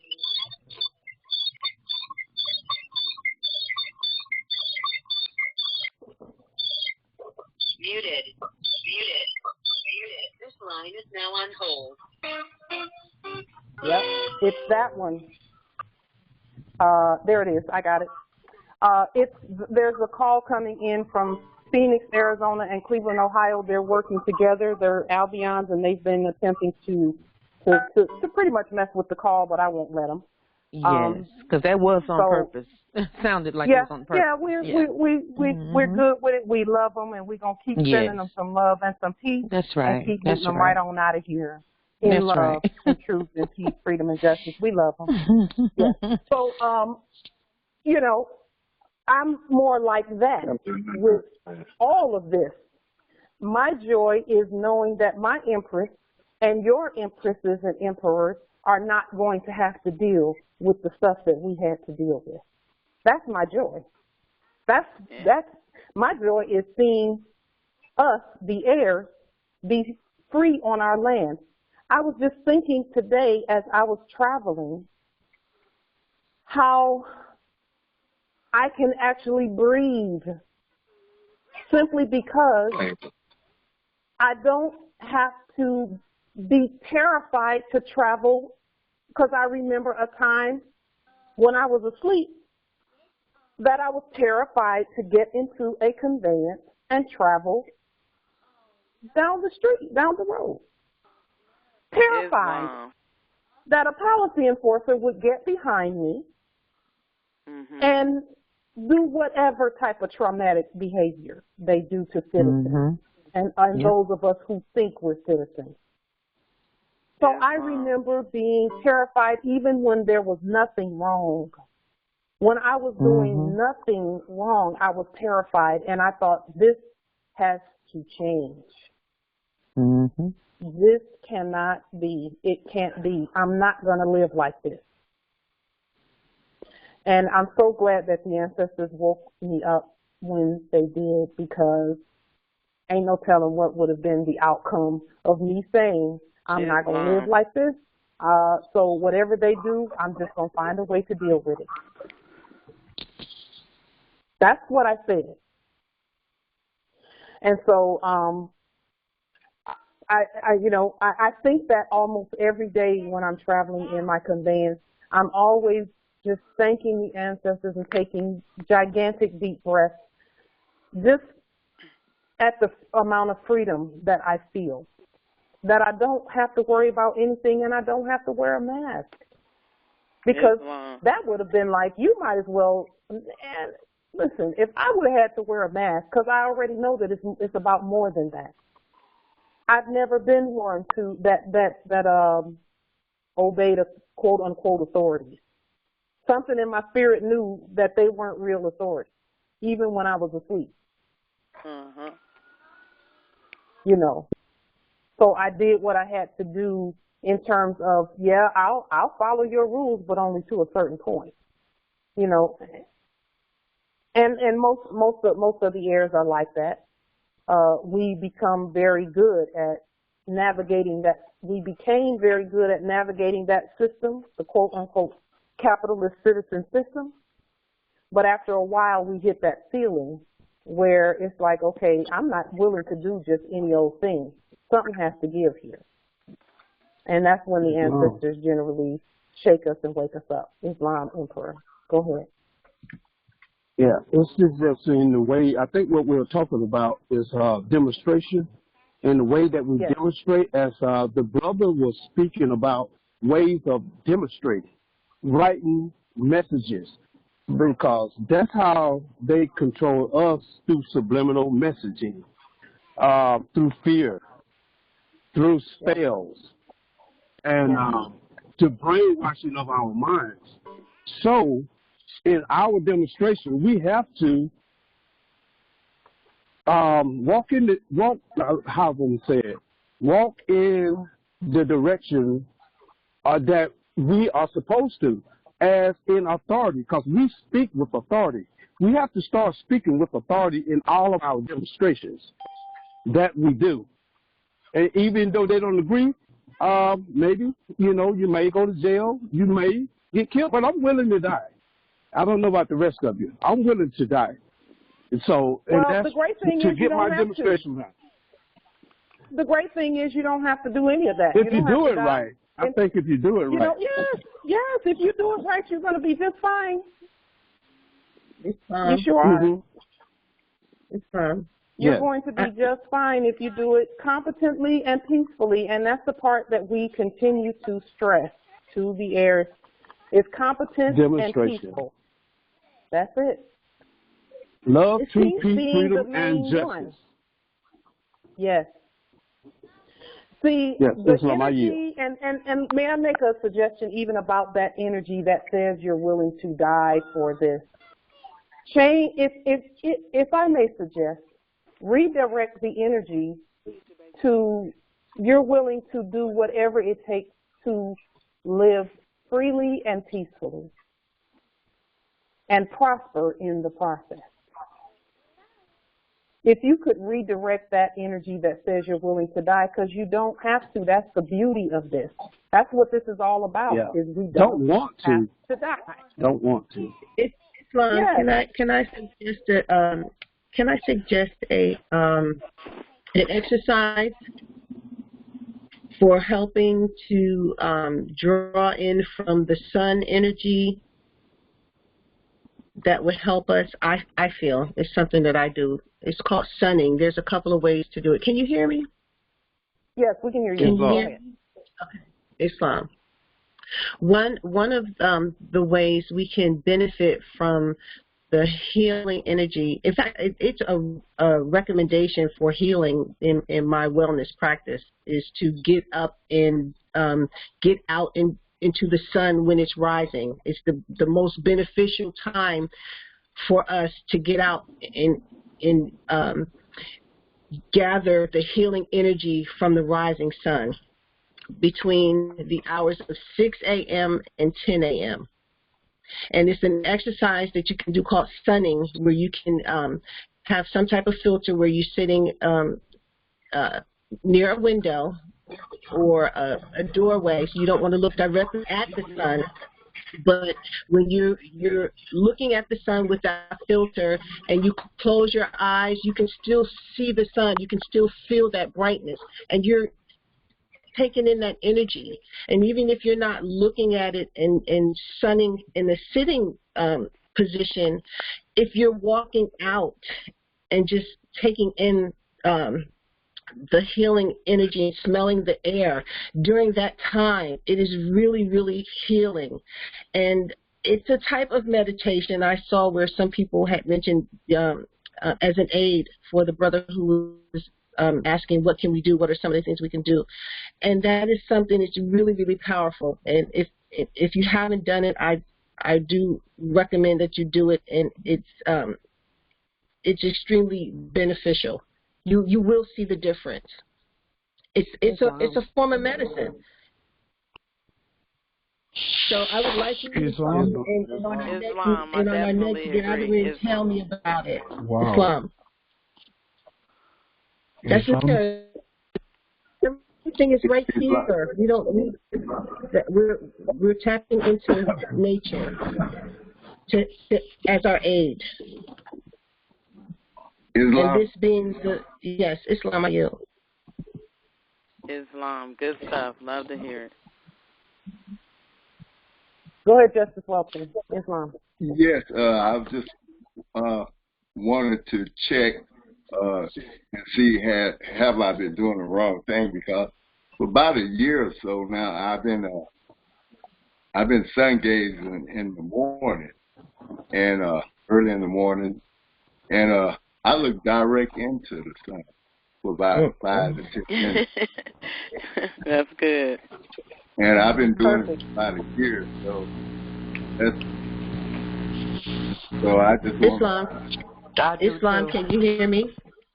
Can you hear me? Yes, we can hear you. Go ahead, Empress. Okay, I would not recommend that you do it without your eyes closed, that you look directly at the sun.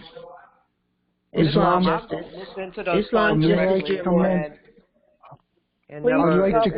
one at a time, Whoa. please, because we want to hear everybody. This is great. Yes.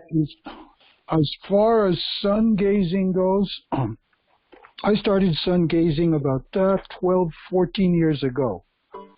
I only stopped doing it recently because I haven't been going out by the beach and stuff. But I got to the point where I was looking directly into the midday sun with no eye covering for 45 minutes. It is not true that the sun will damage your eyes.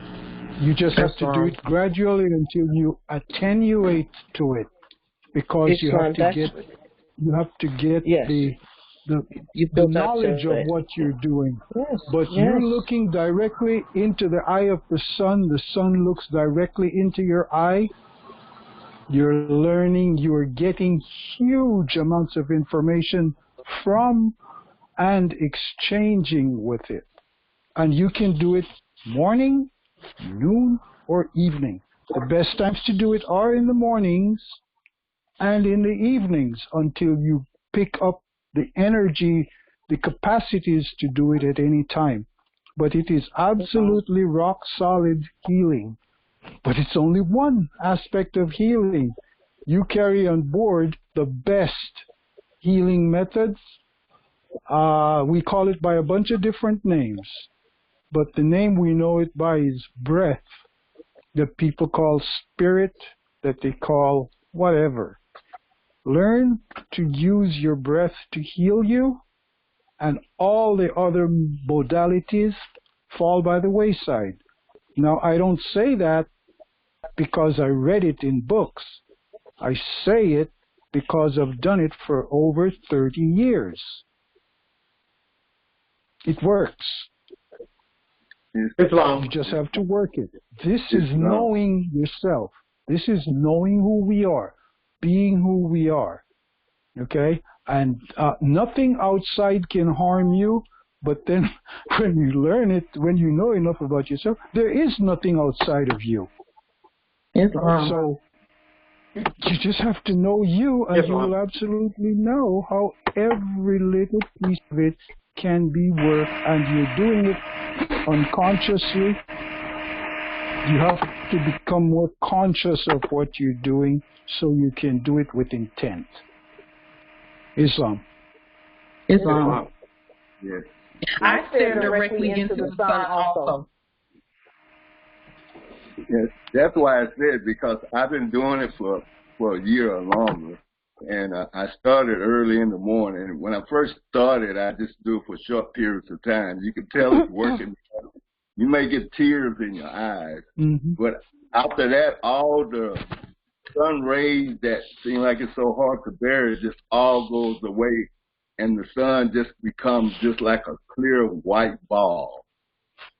And it's I know they said, people say that you don't supposed to look into it, but I do it all the time, and it's only. Yeah, that's an old white. That's like an old Albion tale or something like that. That's some old something where they did not want us to directly connect with our sun energy. You know, they do it. But we look directly. I look directly into the sun.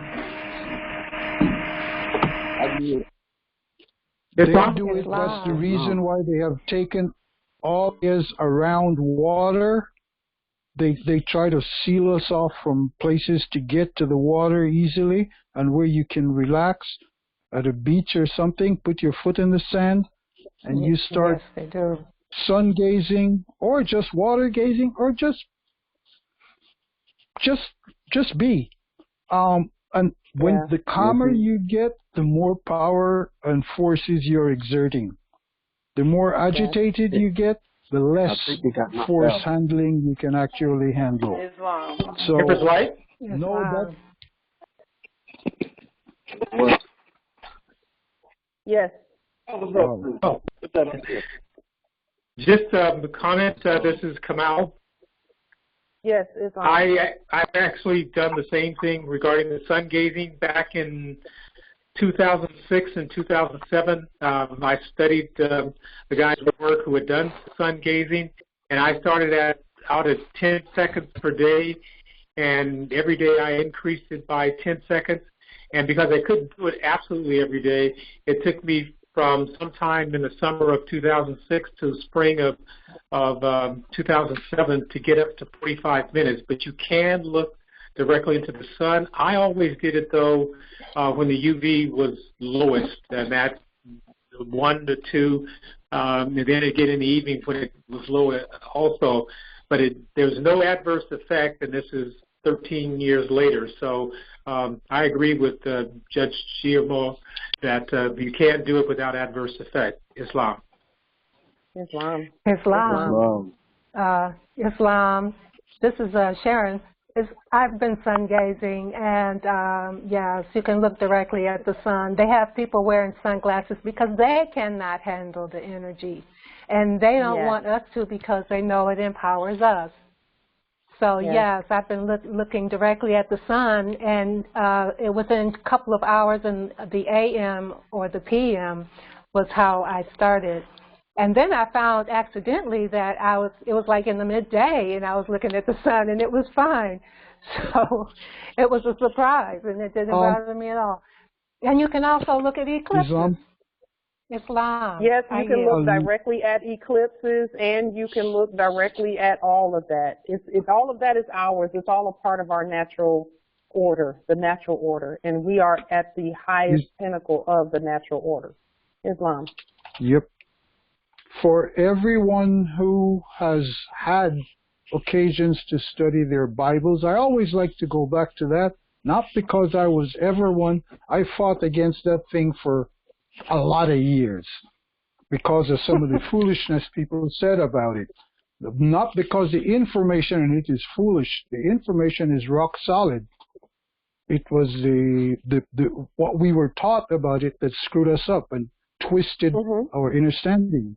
But in Bibles, you read it twice. Have I not said that you are what? God. Islam. When Islam. My favorite. You are the sons. You are the sons. S-U-N-S. Yes. Of God. That's what Jesus is. Yes. Yes. The S-U-N of you.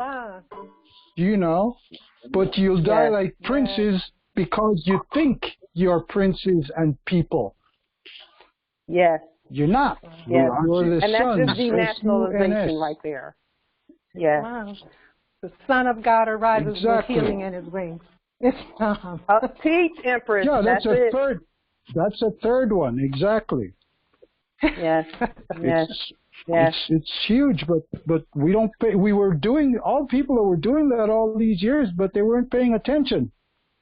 They were just following what somebody said to do. You know, the shepherd leading the sheep, the blind shepherd leading the sheep. Won't they all fall into the ditch? The Bible told you not to, but people don't pay attention. You keep following. Islam. Just Speaking saying, of that, Islam. Yes. Speaking of that, I'm going to say something now that is going to be a little bit, it's going to be a stretch for some to think about, to grasp. But it is a truth. And this is a truth that the ancestors pointed out to me recently because I've been watching some things online just to kind of get a feel of where everything is in terms of all that we do. And so, that truth is this. They were here, like our prophet said, I'm going to leave the Albion, the Europeans here long enough to teach you how to govern. Okay, they were teaching us how to govern, right? And so I was thinking, okay, well, ancestors, if they were teaching us how to govern, what were we doing when we were asleep and we were in the churches? And the ancestors' response to me to that was, you were teaching them how to worship God. How to worship God. So you taught them how to sing, how you like your songs. And so now a lot of them sound just like our choirs used to sound when we were in church. Because we were teaching them what they're going to need to know now that we are back in our rightful place. To make a sound that is pleasing to our ears. I know that's a little bit of a stretch, but that's why we even gave them Christianity in the first place. We gave them Christianity so that they would have an outlet by which to express their thanks for our creating them. It's a stretch for some, but it's the truth. And when we were in the churches, all we were doing was saying, this is how we like the sounds to sound, and this is how we like for things to be. This is how to worship in spirit and in truth, which they know nothing about either one of those. They don't know anything about spirit or truth. And so we said, okay, we didn't really put that in you, but we're going to show you how to mimic it. And guess what? They're learning how to mimic it. Islam, I yield on that. Yes. Go ahead. Islam, to camel back on that one, again, Noble Drew Ali told you that too. He said it, that the Bible was given to the Christians for their earthly salvation or earthly knowledge.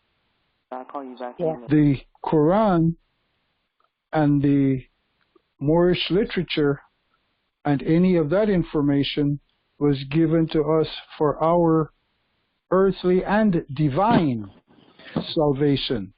Again, salvation means knowledge and its utilization. We have to remember that at all times. Salvation doesn't mean gold and houses and cars and money and any of that stuff, or going to heaven. You're in heaven and hell all day long. Yes. All day long. Because every time you say you're dreaming of heaven, you just drop down into hell. That's why you want to go back to heaven. Then every time you get to heaven, you say, I got to go back down. And then you drop back into hell. Because you have the higher and the lower self in you. That's the two selves that you're made up of. And you have to bring them together in unison. When they're in unison, you reach at one ment, not atonement, at one ment. And when you get to at one ment, that means at one mind. And at that time, you're good. And everything is good. Islam. Islam. I have one last thing to say. We're about 13 minutes over, but just as a camelback onto what Justice Jeremiah was saying also. I've been speaking to the ancestors about that whole prosperity piece in terms of the gold and the silver and all that is ours already. And that stuff, the estate, all of that, the estate is not our destination. The estate is what we use to continue to rise.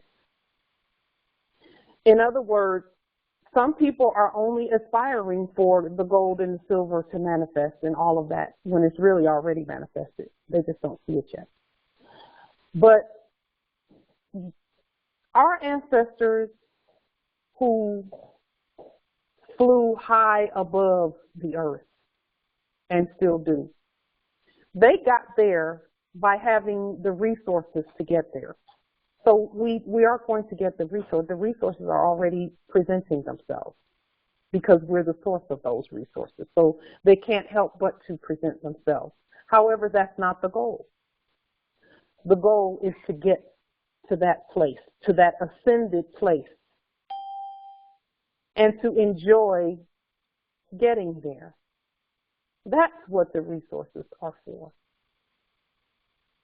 Do we need to be the biggest, the wealthiest, and all of that? Yes, we do. And yes, we are that. But that's not the end goal. The end goal is, the reason we need that is because we are the all anyway.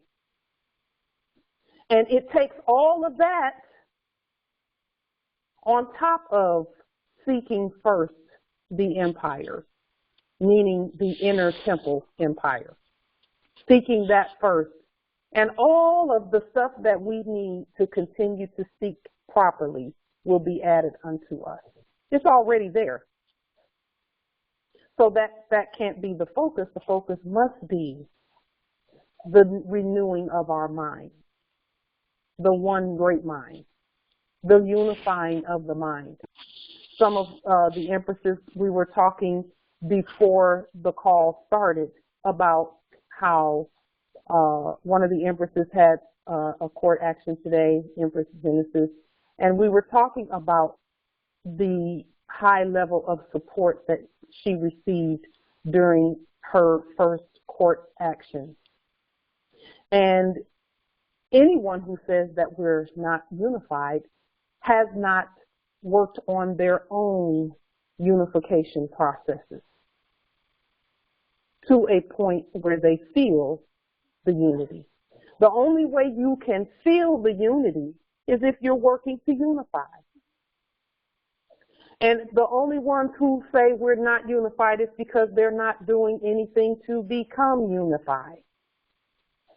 Those who are working and demonstrating unity,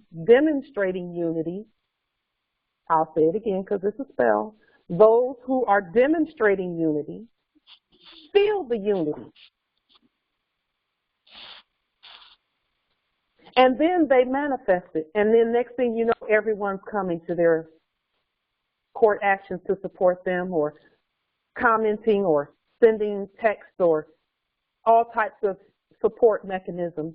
It's because they're demonstrating unity. You will know it because you are it. And having said that, we will continue the call at on Sunday. If there is any other comments, questions, etc., we will continue them this coming Sunday. Until that time, and then we'll meet again on Wednesday, Thursday, and Sunday. Those are our meeting times. Wednesday, 12 noon Eastern. Thursdays, 7 p.m. Eastern, and Sundays, 6 p.m. Eastern. Peace and grand rising to the heirs, and happy born day to all of the heirs who are this month as well. Happy solar return. Happy peace and grand rising. Happy solar return. Peace and love. Grand rising, peace and love. Grand rising. Grand rising. Peace and love. Peace and love. Whoever that area is, peace and love. And power. Much love. Peace and love, air. Whoever that area is, whoever that baby. Yes, she sounds so good. Yes, our future is bright. Our future is so bright. Back up. Grand rising to the more. Peace and love. Peace and love. Furthermore, grand rising. I have written on my mask, a virus cannot live past 80 plus degrees. I wrote that on my mask. If I'm gonna wear it, I want them to see what I'm saying.